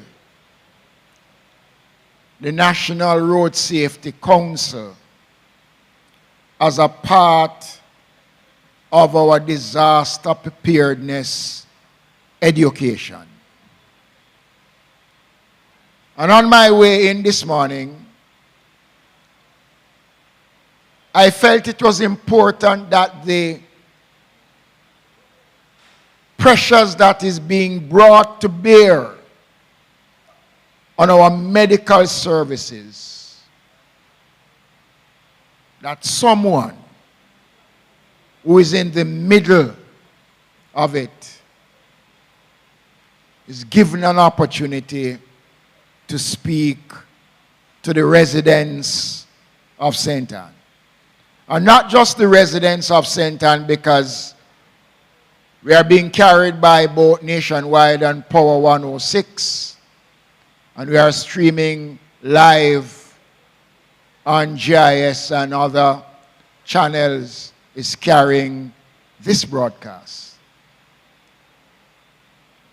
And disaster is not just about hurricane, earthquake, flood. We have a disaster that is of real concern. A man-made disaster which is out of indiscipline, ignorance, and disregard for the rules of the country. We are paying a severe price for this level of indiscipline that has taken over our roads. We are losing lives, young men, and I listened to the presentation from the unit, and I'm concerned. Because yesterday, there was a major motor vehicle accident on the Mandela Highway that claimed 2 more lives. And right around the country, we are seeing this increase in fatalities and accidents on our roads. And I believe that as a country, we need to recognize what is happening. There are a number of things that we can do. I was in Westmoreland and I heard a gentleman in the question and answer period said that he was encouraging persons not to take a taxi that has more than the required amount of passengers. And he said that he was lambasted. People cuss him out. There are things that we can do by not supporting the indiscipline of some of our drivers. And some of the same passengers will say to the driver, where you do go around and a man, you know, say the man, they are going to leave you.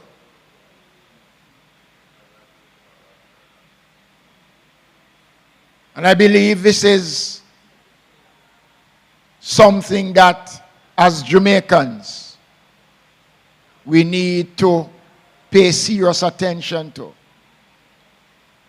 And it's not what the government is doing. Government alone can't do it. And we need the support of every single Jamaican. When the new Road Traffic Act comes into effect, I'm hoping that I won't hear people saying that is only poor people the law was made for. Many who have died on our roads are not poor. And so tonight, I am urging the people of St. Ann, because your numbers have gone up, and have gone up significantly in comparison to what it was last year. Let us not get carried away. Let us not be overcome by the culture of earning $1. So a taxi man would drive on the wrong side of the road with a car full of passengers, including children, with no regards at all for the lives of those persons. In the same way in which we use social media and other forms of information to be critical and raise concerns about issues. Let us start a campaign in this country about the carnage on our roads and what we as Jamaicans can do and is prepared to do. I bet you in the morning, some of you decide I'm not taking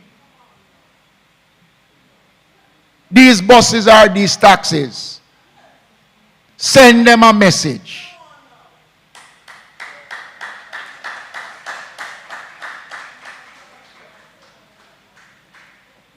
The law alone can't help.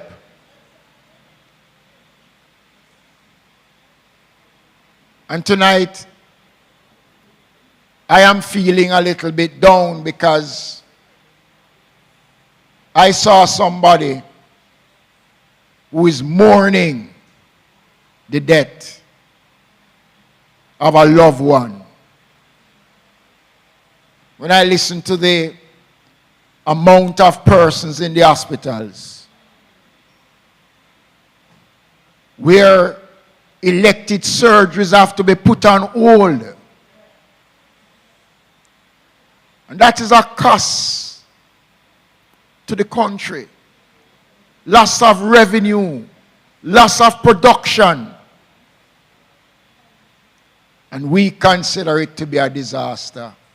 And we are going to be taking this message right across the country, within our schools. So tonight, the issues surrounding disaster preparedness is relevant and live. All the presenters, the Jamaica Fire Brigade, the National Works Agency, the National Solid Waste Management Authority, even the Road Safety Unit, have all indicated where we are in terms of preparedness and the things that are necessary to ensure that we, as residents, don't drop the ball. St. Ann is in the top 5 most vulnerable parishes in Jamaica. This part of the island of Jamaica can be considered one of the most vulnerable parts of the island.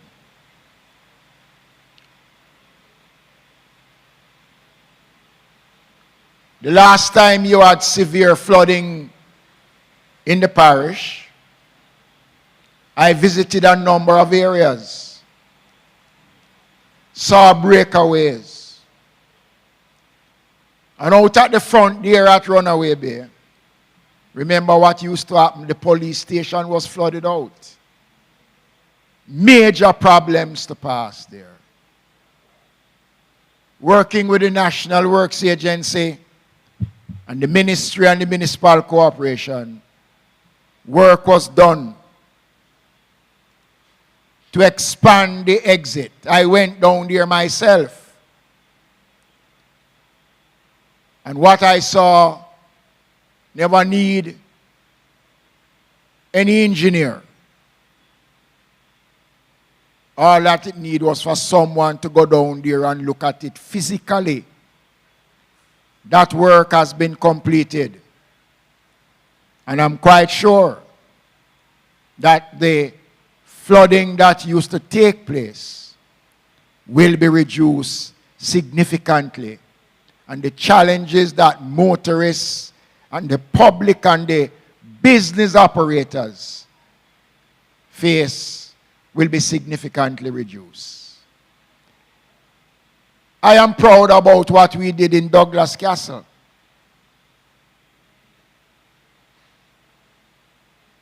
Douglas Castle was my first major encounter when I became minister. And we worked together and we came up with the solution for Douglas Castle. I was in Cave Valley today. And everybody knows the history of Cave Valley. Cave Valley was declared a disaster area decades ago. There have been signs of flooding in Cave Valley. And we have put together a technical team.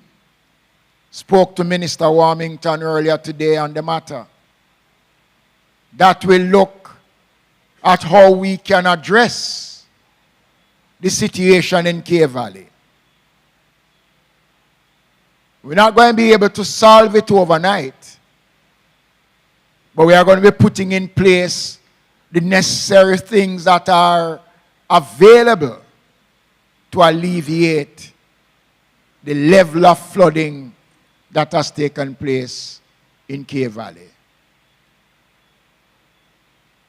There is no magic wand that we can wave that will stop flooding. We can clean the drains.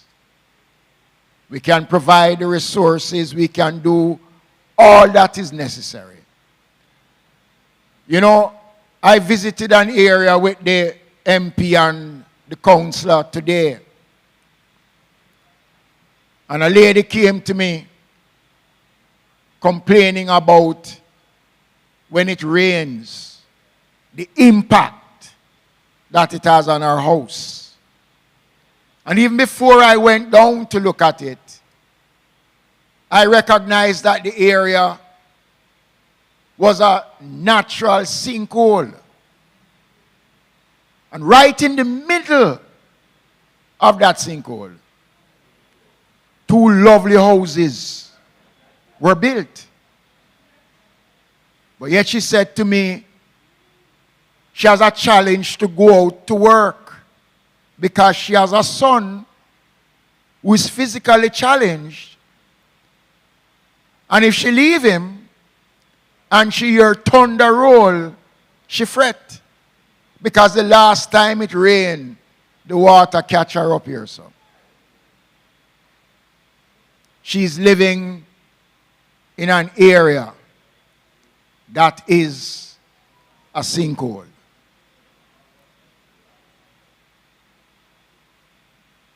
I can only say to persons that choose where you build. Because at the end of the day, it is government that is blamed.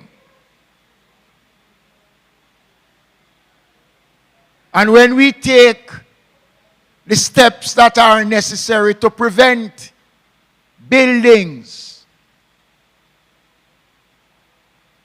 it's a different story. And St. Ann is a parish that has a lot of sinkholes right across. And this is a major concern that we have. And I want the mayor and the municipality to become more vigilant, to go out there and to take the necessary actions against persons who continue to build in areas that are not suited for building.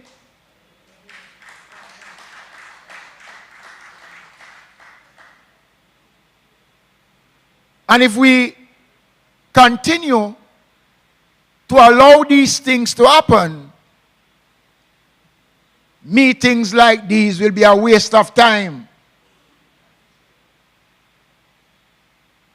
And you heard about the level of rainfall that the parish has experienced since this year. Much greater rain than you have had last year this time. And we are just what? completing 2 months of the hurricane season. And Evan will tell you that we can no longer say that the hurricane season is from June to November, because we have seen that the season has gone on beyond November. And climate change. When we were in St. Mary last week, Minister Matthew Samuda was there. And he spoke about the effects of climate change. And that is why we are using the Social Development Commission, along with the ADPEM and the municipal corporations, in the communities that we have identified out of the SDC survey that tells you which community is vulnerable, what are the challenges that they face. And we are going on an extensive education drive in these communities to talk to the residents about the dangers and the things that they must do and the things that they should not do. All we can do is come to you, tell you the truth, tell you as it is, and ask of you to support the efforts of the government. Because at the end of the day, ladies and gentlemen, going to the mayor, going to the councillors, and going to the MPs is not going to solve the problem. And there are persons who have gotten accustomed in doing the wrong thing. And they feel that, well, I've been doing it and I'm getting away with it and I can continue to get away with it. We have seen a change in the weather pattern. We have seen a change in how the climate is operating. And I want to urge St. Ann to let's get on board. There are other issues that the parish are experiencing. Despite the fact that you have this heavy rainfall, there are still communities in St. Ann that have problems with domestic water.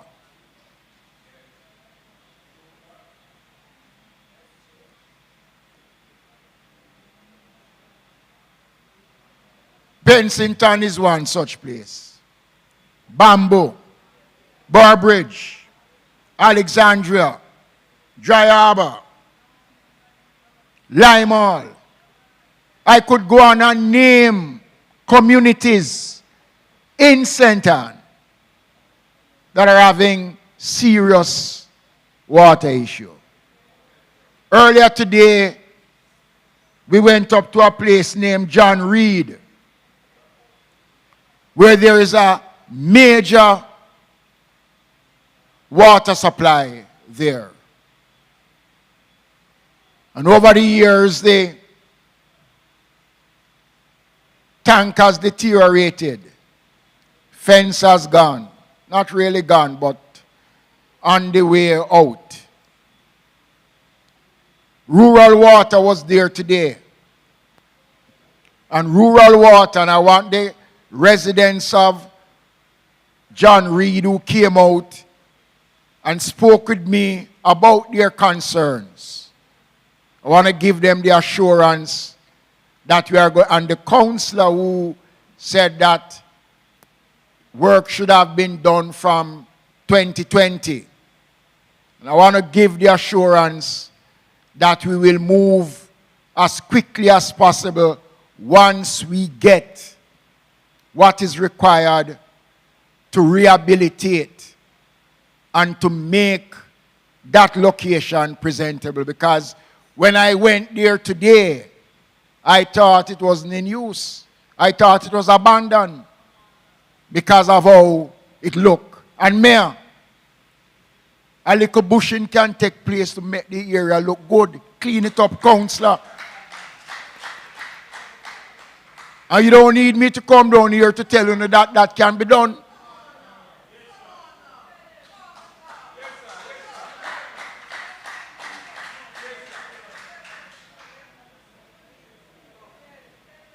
We'll be trucking water to some of the communities that I have outlined since night. And these areas that we're going to be trucking the water to is because those communities don't have access to pipe water. We have money in the Ministry of Local Government that will be providing water to these communities. St. Ann is one of the parishes that is listed to receive a brand new water truck. The approval for the purchase of the truck was given on Tuesday.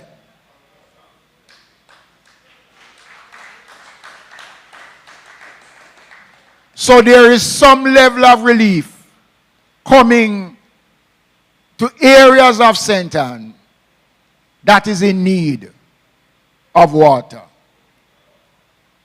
That is not the answer to the problem. And the government is working on an overall plan to take water into various communities. But it's going to take some time, and we're working on that. So the water situation will be given full attention within the next couple of weeks. The other issues that really hurt me today was when I visited two markets. The one in K Valley and the one in Alexandria. The one in K Valley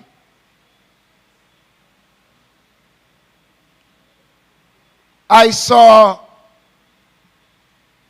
a gas distribution taking place. I smelled the gasoline. These markets that are there to serve the residents are being used for other activities outside of having vendors in them. The one in Alexandria, the persons who were there kept asking me, when is the market going to be repaired? And my answer tonight to Alexandria, as soon as the estimate is submitted to the Ministry of Local Government, we will move to have the Alexandria market repaired for the use of the vendors. There is enough space for the taxis who clog up the town of Alexandria to go in to that location. And I've said it to the councillors and to the MP and to the mayor. We're not going to spend money to renovate the market, fix it, because it is literally a new market. And put in the requisite transportation facility for persons to still remain out on the streets in Alexandria. That's not going to happen. We spent in excess of $18 million to renovate and to make Brownstown Market a brand new market. And those of you who have been to Brownstown would have seen the work that was done on that market. When I went there in 2019 or thereabout, in 2020, and I made the announcement, I was accused of making a political statement to the people of Brownstown because it was close to the elections. Well, anybody who know me from I'm in this job, when I say I'm going to do something, I do it. Sometimes it might not happen the same time you want it to because of the process. Brownstown was the first community outside of Kingston that benefited from Paint the City, Paint the Town. You're going to Brownstown and look in Brownstown Square. Totally different Brownstown Square. And on my last visit, I went to the transportation center down the road. And the taxi drivers, and in fairness to them, they were using the facility. And I had to say to them, boy, you're not good. Because the conditions that they were operating in is not lovely. And I said to them, as soon as we have completed the work on the murals, putting in the bricks on the sidewalks and putting in the rails in Brownstown, we are going to be moving to address the transportation center, which is a revenue earner for the municipality. And coming through Brownstown this evening was a problem because of the congestion in Brownstown. So the estimate has come in for the repairs and the upgrading of the transportation center. I'm not going to say the amount because this amount will have to go out to public tender. So I am advising the taxi drivers, the people who use the transportation center in Brownstown, that the government of Prime Minister Andrew Holness have listened and we are responding in providing the funds to carry out the repairs to the transportation center. I went on a road named Tracy. Tracy. Forgive me, Tracy. And when I went on the road, a lady came to me and she said she's close to 80 years old. And she has never seen a bucket of mall placed on that road. And it is an horseshoe road that has a playing field and a community center in the middle of it.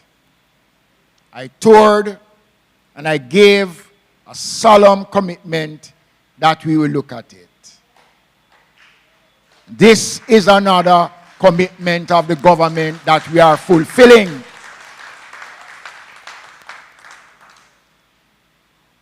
And I'm not here tonight to make any promises because people feel, and I don't know if Bell and Brown think that there's something in the atmosphere.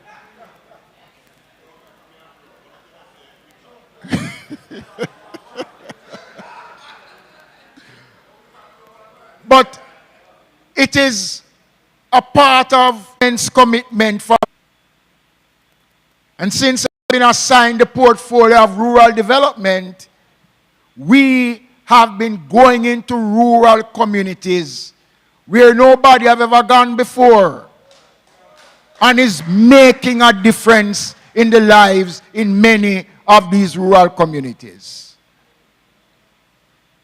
You have two other major markets in the parish: the St. Anne's Bay market and the Ocherius market. And the complaints that I'm getting, I listen to the radio and I hear people complaining about the state of the Ocherius market. I'm not saying here tonight that it is on the card, but the discussions around that market is well advanced. I want to touch a little on the social side of what we are doing in the parish. We are almost at the end of the construction of a new shelter for the homeless in St. Anne in Ocherius. This shelter is on the same location as where we have the drop-in facility. And that facility was built because the town of Ocherius has a large population of homeless persons. And that shelter is to provide a roof over their heads, to give them 3 meals a day, medical support, clean clothes. So we're almost at the point that we have completed the construction. And we did a survey about other sections of the parish because of the size of St. Anne. And we're going to be looking to see how possible in the new financial year for us to put another shelter for the homeless population.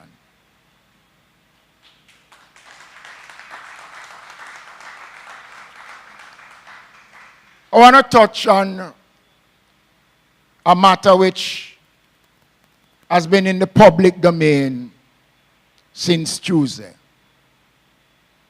And I will restrict my comments on it so that I do not take an issue and make a political football out of it, as what is being attempted by other people. The Auditor General tabled in Parliament a report on a performance audit that was done on the entity. The National Solid Waste Management Authorities, ladies and gentlemen, over the years have been affected by real problems. The problems of the entity didn't start in 2016. We inherited many of the problems of the organization. We put in place a board that no one could question the competence of the board or accuse us of being political in the appointment of the board, because we actually kept the board that we inherited. The organization for over 15 years, I've never once tabled in Parliament a report on its operation. Never in 15 years. Since 2016, this administration have worked with the board to ensure that a system of accountability and transparency is put in place to deal with the running of the organization. In 2018, the private sector organization of Jamaica, in a program working with the Ministry of Finance,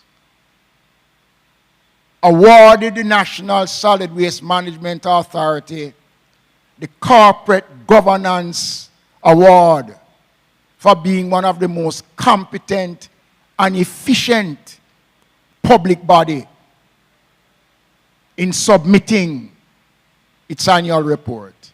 And for the last 3 years, the organization have been doing so.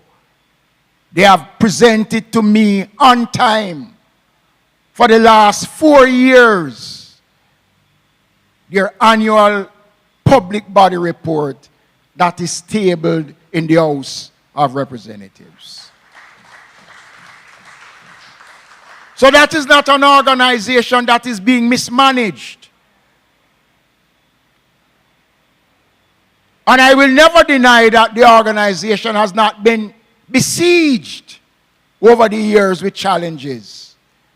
But we have put in place the necessary mechanism, the checks and balances. The Auditor General report, which is 61 pages long, made some findings. It was the work of the organization that discovered certain acts of irregularities. They were the ones doing their own internal audit that discovered these things. And the audit is from 2015. They called in Mocha. They did all that was necessary. They didn't sweep the issue under the carpet,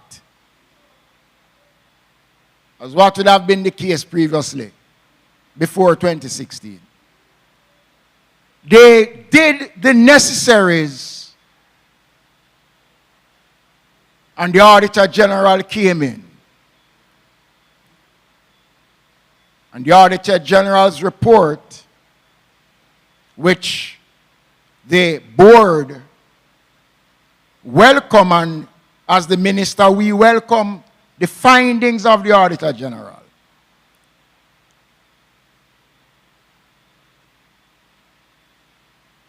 But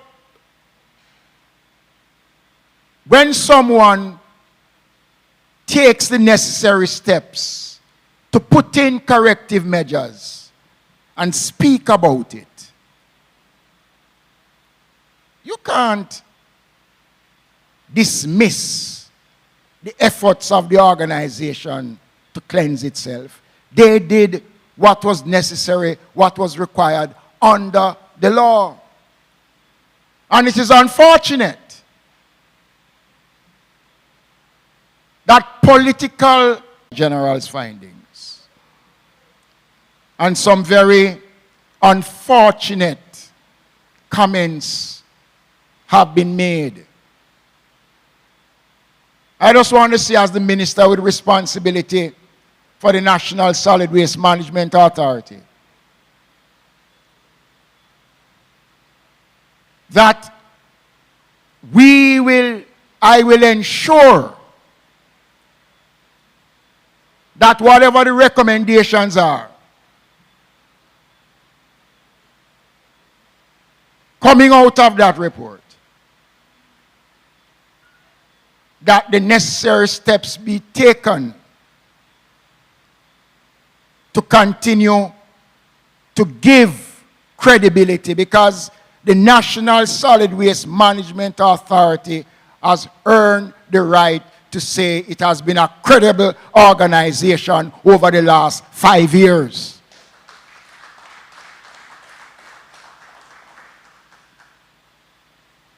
And so I am not going to be drawn into any political tug and war on this matter. The board has the mandate to do the things that are necessary. And I am confident that the board has been and will continue to do the right thing to turn around the organization to make it into what it ought to be. The last thing I want to say on the matter. The National Solid Waste Management Authority was set up as a regulatory body to regulate. But it has not executed that function. It has operated as a collector of garbage. The Prime Minister, the government has set up an enterprise team. And some people will say it is taking long. It's better we do it the right way more than rush to get the enterprise team to give us their recommendations. Because the same people who is saying why it is taking so long is the same people will criticize if it don't work. So we are expecting the enterprise team to make its recommendations. And once those recommendations are made, the government is committed in divesting garbage collection. The cleanup exercise have started. Been through several places and I've seen work taking place. The cleanup exercise, ladies and gentlemen, is about Jamaica. It's not about the government. It's about Jamaica. And I want to urge every well-thinking Jamaicans to play their part in making sure that we allow the country to feel a sense of pride in this our 60th year. We cannot, and I have said it repeatedly over and over again, the government had a choice to make when COVID came, whether to buy 100 garbage trucks or to use the money to save lives and to strengthen our public health system. The government chose to secure the lives of Jamaicans by putting that money into our health service. The 50 trucks that was ordered is being made. And I know that the entity is in touch with the manufacturers. And hopefully by the end of this year, those 50 trucks will be in the country to support the fleet of the organization. We can't lie about it. It is the truth. And I know persons will say that we've been saying this over and over. It is not an excuse. Because I want to say something. If the previous administration, in the period that they were there, invested money into the entity and provide the trucks, we would not be in the problems that we are today.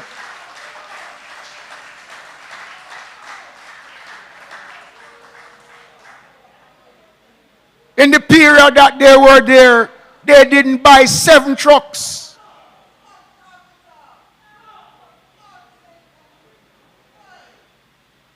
And I am not here to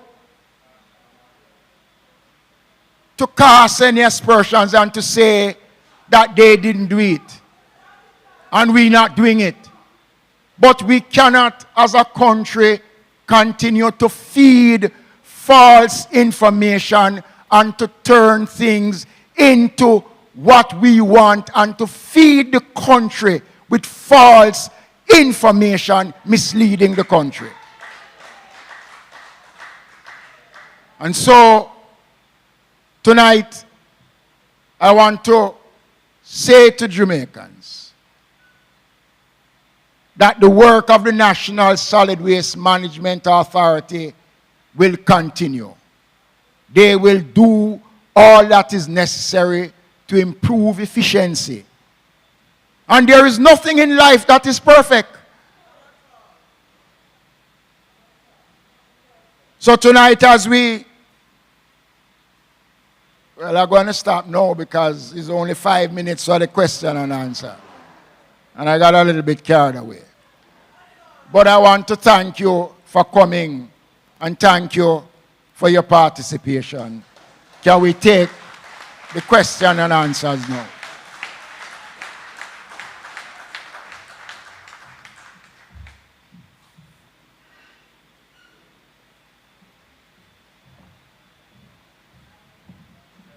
Okay, ladies and gentlemen, we are at that moment where we're going to take your questions and answers. So at this time, I'm going to invite you to use the microphone in the aisle. When you get to the microphone, you can state your name and where you're from in St. Ann, and then you can direct the questions either to the members at the head table or to the state entity representatives from the Jamaica Fire Brigade. We have from NEMP, NWA, Road Safety Council, the ODPEM, and also from the Met Service. So please feel free to make your way over to the microphone and then you can ask your questions. Additionally, we had asked persons earlier to go to the back of the room and give your questions that you didn't want to ask publicly on mic. If there's any questions at the Secretariat, we will take them now where I will read them for them to be answered. Minister, I think you were abundantly clear, and so was all the other members at the head table, because I'm not seeing the representatives asking any questions at this time. Please.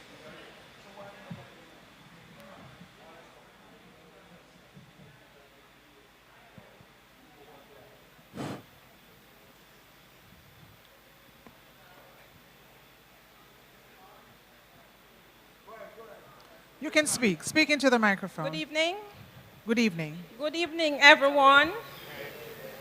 My name is Karen Brown, and I live in Runaway Bay. In fact, I am the chairman for the Vistas Community Association, Homeowners Association. It's one of the newest developments in the Runaway Bay area.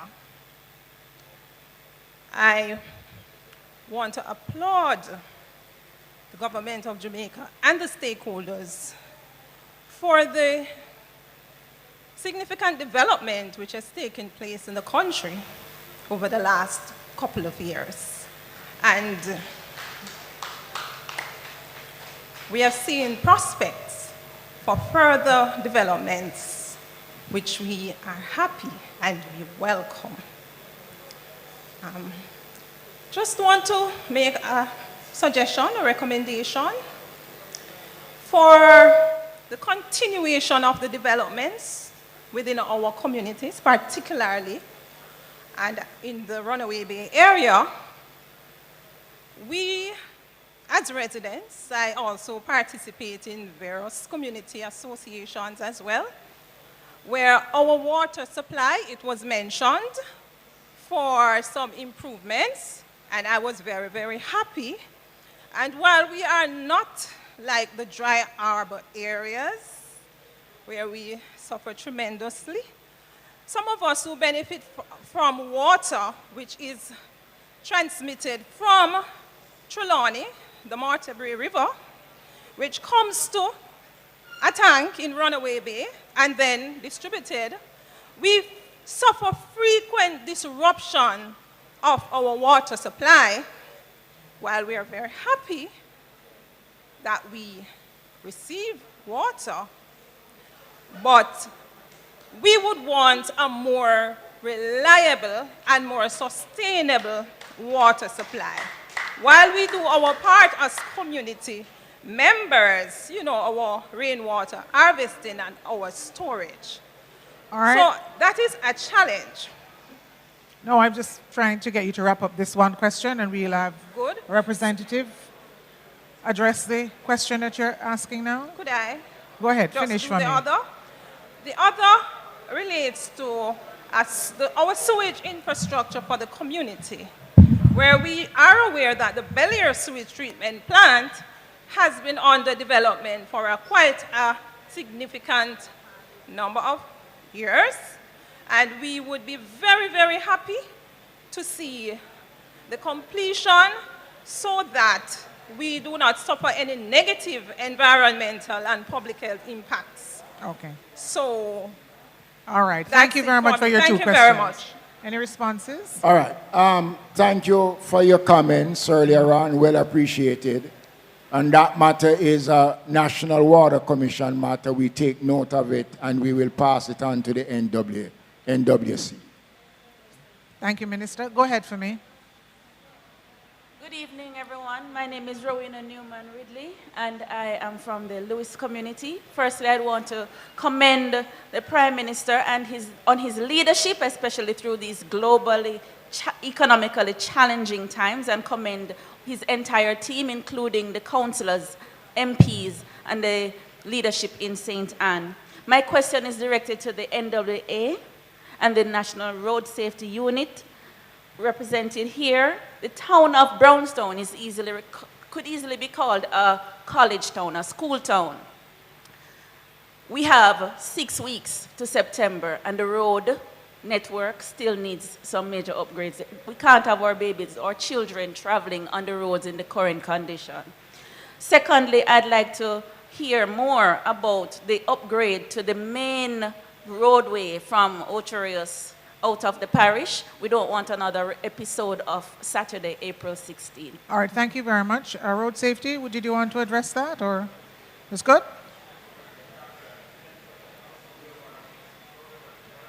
If you have taken note, we can move on, or if you'd like to address the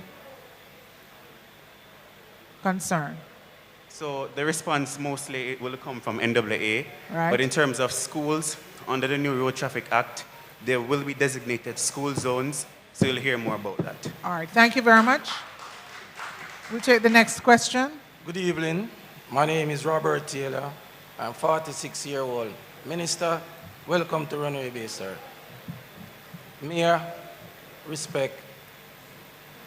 Miss Lee, respect. We have a problem here in Runaway Bay with flooding in the Runaway Bay area. The first wall was struck was a bamboo wall. Now we have wall where we can't even see with beaches and we see beautiful palms, beautiful Runaway Bay. That wall have to go, ma'am. When that wall go, the roadway will be cleared quickly and the water will dissipate quickly. Please, we want to see that wall removed. It is a sore in our eye. When we stop at the crossroad, what we call crossroad is a T-junction. The wall needs to go. That repair, what you did down there, we thank you for it. But the wall got to go. We need that little piece of land that we can see with beautiful beaches here. For the NWA with the road, we need good road all the way up to Brownstown. Mr. Xavier, I drive up your way. It's nice. I like when you come, when the minister come and say, boy, you go get Newmarket. I like when you clap. We want the wall to move so we can feel good. We don't want to push no more tourist bus across the water. Runaway Bay to Salem is a tourist resort area, and it's also a flood-prone area. We need it to move. We need the wall and our drains. There are developments like hotels and big things going on. Some of these people block the drains for development. We are sacrificing. We sacrifice that wall needs to go. Thank you very much, sir. Behind me. Thank you very much, ma'am. Point taken, the wall. Next question. Hello, good afternoon. My name is Carol Lee Wars. I'm living in Bel Air. And my main concern to the minister or to whosoever NWA, the drainage, like in Runaway Bay here, the gully, it needs cleaning out, because without that cleaning out, there's no source of water going in it, because it's so many debris in it. And in Bel Air, over where I'm living, the bushes, oh my gosh, it's a disgrace. I clean it a lot of times and I'm tired of doing it. And we need some help over there. And the water, as the lady complained about the water sources over there, and land robbery, I think, Minister, I think something needs to be done for the traffic, the Brownstown buses. It's really, really terrible, and I'm tired of losing people. I'm tired of people dying, so that's what I have to say. All right, thank you very much. Any response? We take the next question. Yes, good night. My name is Toussaint Williams. I'm from Old Folly Community Club, which aligns with Discovery CDC. I have a few questions. For the ODPM, who is in charge of the whole management system of St. Ann? Because I'm 42 years of age and I've never met one. Never met one, ever. Management system of St. Ann? ODPM, the disaster people. I've never met one, and I'm 42 years of age. There's a parish disaster coordinator in the St. Ann Well, I've Municipal. never met one. Okay. And are there centers in Dryaba division? I heard about some in Dryaba. How much is in Discovery Bay region? How much? And are they activated for this current season? Which I asked the mayor the last time he was in my community, and he couldn't answer. Let me just respond to that. Please, quiet. Hello, please. The parish disaster coordinator operates out of the municipal corporation. There is a regional officer from ODPEM who operates within the region. Shelters are right across the parish, including here in the Runaway Bay area and right across the parish. Shelters are there. You can go on the website or ask. No, so you have a problem going on the website, or you can ask the parish disaster coordinator at the MC to give you that location. Thank you, sir. We'll take your next question. For the NAA, why are we still using asphalt on the roads that are seen to be gullies at this point in time? Fern Gully was done. The road through Bagwalk was done. We don't have no more problem with the road again. No, it is a bit more expensive, maybe 20% more expensive. Why are we trying to play penny wise and pound foolish? Why? It's our money, you know. I pay a lot of money because I run trucks. And it's very expensive to keep my truck on the road. And you're going to tell me about weight. The road not make good, the road going to sink. And we are still using gear bag baskets to do a job we should be used pile sheeting to protect. Spend the money wisely. Then they won't have to go back and do the road, because they do a road in Clarendon right now in Trota. And I can tell you, when this rain fall again, they spend millions of dollars to fix that road. And I can tell you, in one specific area, whenever time the rain falls, it is a river, not a road. And we keep making the same mistakes over and over again. Because so you spend $10 million on do a road for that point in time, right? Then again, you're going to spend another $10 million over a 10-year period, which is $100 million. What does that make sense? All right, thank you for thank you for the point. We'll take the final. You have another question, sir? All right, we'll take the question for the gentleman behind. Thank you so much. Point taken and noted.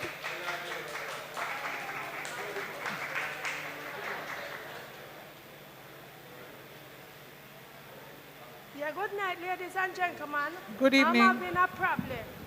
And this problem is buried over belly here. There's a big scrap metal over there, and it is next to my head where my bed is. So I will lick down the thing, my head, till I get strokes. They jerk me hard till my head get jerked. And no matter where I go, I don't get any help. Don't matter where. I call down to Mr. Desmond Mackenzie office. And I'm going to talk, I didn't get any other reply. And I'm dying with it. All right, point taken. What do we send her?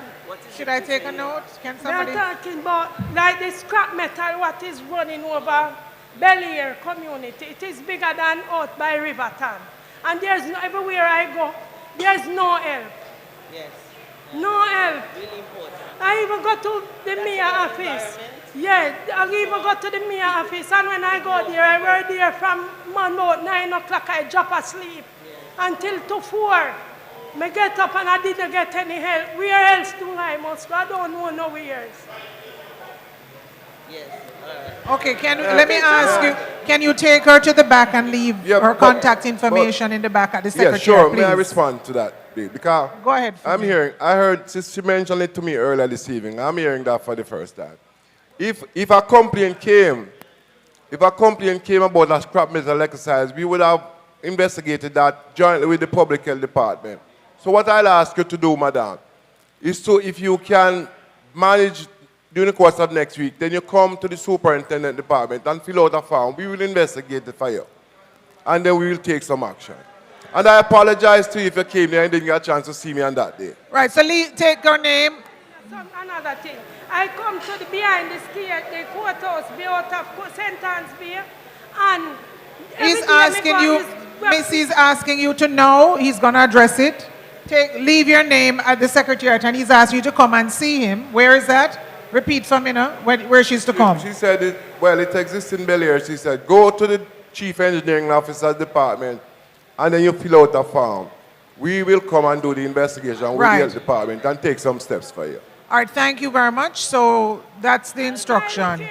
please, I'm not telling you. You just go there every time and you make a report and you're not getting nowhere. So you did it already? I go there already. We got to some people what in office and I didn't get anywhere until I'm in like this now. All right, leave your name at the secretariat for me. Leave your name. And wait a minute, please. I would like Mr. Desmond Mackenzie to take a look in Bel-Air right now to see the problem. Yeah, well said. It is there bothering me, and every day them can't even learn. Everywhere I go, I have to carry me around. Can we people live like this and you're paying your tax? There's not coming like it's just alone. You never came to the CDC. All right, leave your name for me now. We're going to look into it with you.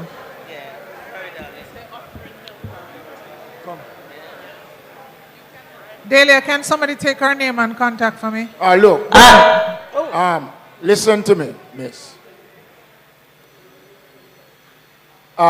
Miss McDonald, take the information.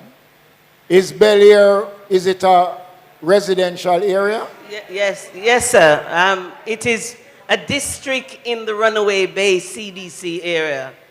I will make sure she gets there. Okay, all right, cool. All right. I'm Camille Adejon. I'm president of Runaway Bay CDC. I think one of the first things I want to do is, it may have been done already because I was trying to get a lift here, but I want to welcome you to Runaway Bay. As the CDC, I'm president of the CDC, we work very hard. We are not people who just keep meetings. We go out. For the last 18 months, we have fed the homeless. Thank you, Miss Lee, for the chicken that helped when I'm preparing the food. And we have done that without any assistance whatever.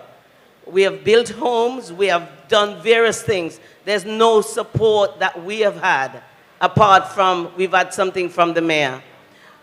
I think, sir. No, you can't say that. If you're CDC. Yeah. Wait a minute. Please.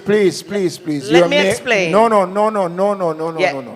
You have made a statement which you need to clarify. Yeah, I will do. Is your CDC a registered CDC with the SDC? Yes, I'm not talking about the SDC. We've got a said, good officer. No. I'm talking about the food that we give out. Please. You operate a CDC, yes, which receives a subvention from the Ministry of Local Government through the SDC. Okay?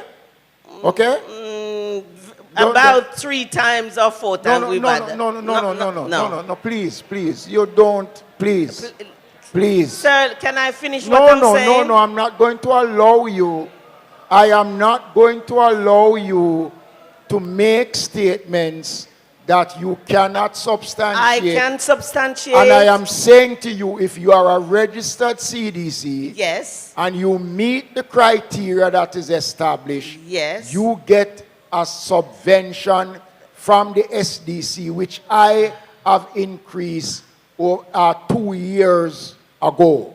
That is not. Can I just finish what I'm saying? If you are going out there to provide food or other assistance, you do so because you and the CDC wants to do so. Yes. So don't come here to talk about you're not getting any help from anybody. And stop misleading the audience. Well, I'm not misleading you, sir. I am just trying to explain to you what the level of need in the 23 districts mean that we really could do with some more support with the feeding and care package program. We have the poor relief department in the parish that has the responsibility to take care of persons who are in need. If you want some assistance, you can get in touch with the poor relief office and they will try to assist. I have done that, sir. Okay. I have done that. What I want to raise, there are issues about the water that has been raised in places like Mount Pleasant, Mount Olivet, Old Road, that we still are waiting. I know there's some things that the MP is doing, but we really could do with some movements on that. In terms of the garbage situation, there is a real issue within a lot of the districts. I hear what you're saying, but I'm asking how we can work together because there's also some enforcement that is needed to stop those who are really just being irresponsible in the way they manage their garbage. But we must also take into consideration people have nowhere to actually dispose of their garbage. So there's another thing. What I'm saying is there needs to be more joined up working with us as a CDC because we work very hard and it is not always, we're not always getting the support. The poor relief is not, we have never had anything from them and we have gone to them. So it is not misleading, sir. The poor relief department deals with registered poor, okay? And they have a program that they deal with the homeless population, which is an effective program through communities. So there is a system. You have an organization that operates independently, okay? You operate independently outside of the system, okay? Thank you. We actually do work within the SDC remit and we support that. But if we've been doing this throughout the pandemic, the mayor had to give us a letter to make sure that we could travel on a Sunday to feed people throughout the districts. So I don't think that's quite fair, sir, because we are meeting the needs. If people know us, know what we do. So we know that we're meeting the needs in the communities. All right, thank you for your point. At this time, I'm going to ask, Minister, I'm going to ask at this time as we try to close out that the last question we'll take is the lady in the black on the back there. Thank you. Go ahead, sir. Good evening. My name is Sigrid Blake, and I'm connected to the visitors in Runaway Bay. You know, there are many elements that go into making people healthy and to have a healthy environment. Now, there's one element missing at the vistas, and it's a proper sewage disposal system. I would like the municipal the council, the mayor, and other agencies to work together to fix this problem. Because it is possible that because of this bad system, disease can break out. You have certain diseases that can be transmitted by sewage, and one that is well known is cholera. Cholera can be transmitted by food and sewage. And remember now, the rats can take the cholera germ to the people, if at all somebody comes there who is so infected. Right. Because right now, as it is, so the system there does not work currently? It does not work. So, all right, we've taken note of that. So, one more thing. So, what is happening is that the removal by trucks is not enough because you have overflow sometimes, and that is dangerous. So it's not working properly? Not working properly. Right, so we've we'd taken like note you of to work that. on that system. We've taken as note. early as Thank you you can. so much. Thank you. We'll take the next question. Okay, sir. We have noted your point and we are aware of the issue. The municipal corporation is aware of the issue. What was discussed the last time is that the new housing development that is being built next to you, and I know it also affects Bel Air, it affects the Vistas, the Savannas, correct? Now, actively, as we speak, the Housing Agency of Jamaica is working alongside with NWC to get the sewage system up and running as soon as possible. As a matter of fact, the new development that is being made will not be fully occupied until that is done. That was the agreement, Your Worship, right, between the municipality and the public health and the HAG. So it has to be fixed before. So it's something that NWC is actively working on sorting out. So we're aware of the issue and we're pushing and working hard to resolve it. Thank you, MP Lee. We'll take the next question. Hello, my name is Valerie Simpson. I am the president of Cardiff Hall Homeowners Association. Firstly, I do have a question on roads, but I would like to say, for me, sitting here in this meeting, I commend you, Minister, you, MP Lee, and also Mayor Stewart, and your surrounding officers for the work that you have done so far. Thank you. I voted for change, and I can see change. I am a return resident. I came back to Jamaica after I left as a child. And I came back, and I must say, I was very, very disappointed over the earlier years of my return. What I can see now, and I can honestly say it open-heartedly, you are trying. That is something that I have never seen.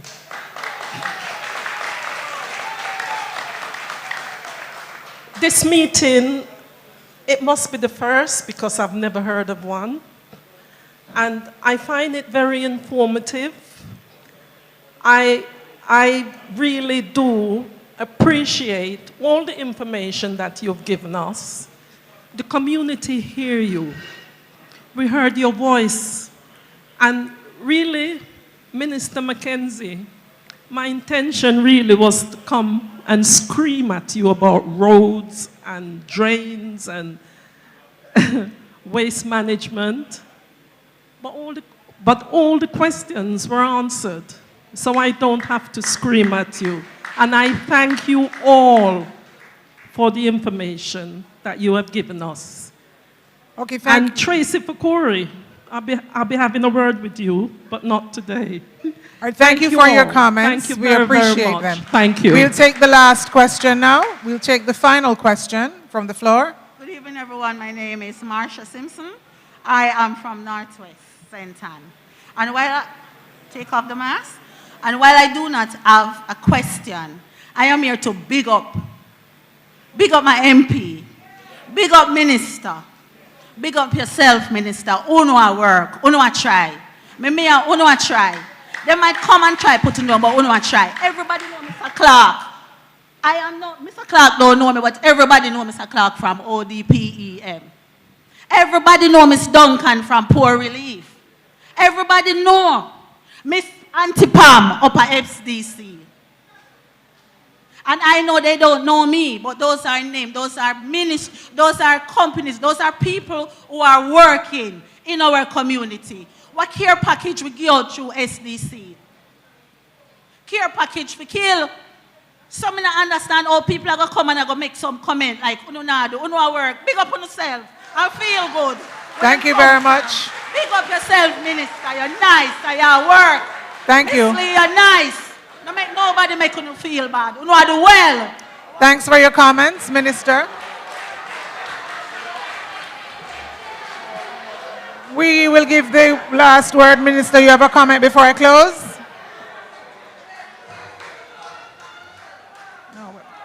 Just to say a special word of thanks to the Social Development Commission, the SDC, for being the body on the ground to organize today's town hall meeting. This is the 4th town hall meeting that we have had. And I am bold enough to say to you that it is the top of the 4 that we have had so far. Thank you. Well, thank you, Minister. At this time, my task is easy. I know it's late and we want to go home, so I have some final thank yous to offer before we stand for the national anthem. So let me thank the Honourable Minister Desmond McKenzie, MP Crystal Lee, MP Xavier Main, MP Marsha Smith, Councillors Winston Brown, Councillor Ian Bell, His Worship Mayor Councillor Sidney Stewart, Mr. Anthony Hines, Tracy Fakuri, Richard Lunan, Tanya Hamston, Dante Matthews, Anna Tucker Abrams, Mr. Evan Thompson, Ravel Morris from the St. Ann MC, Kendra Daly, our poet, our partner agencies, the Social Development Commission, the Jamaica Fire Brigade, St. Ann Municipal Corporation, the JPS, the NWA, NSWMA, our media partners, NNN, Power 106, JIS. At this time, I'd just like to say, all rise for the national anthem.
Thank you and safe travels home.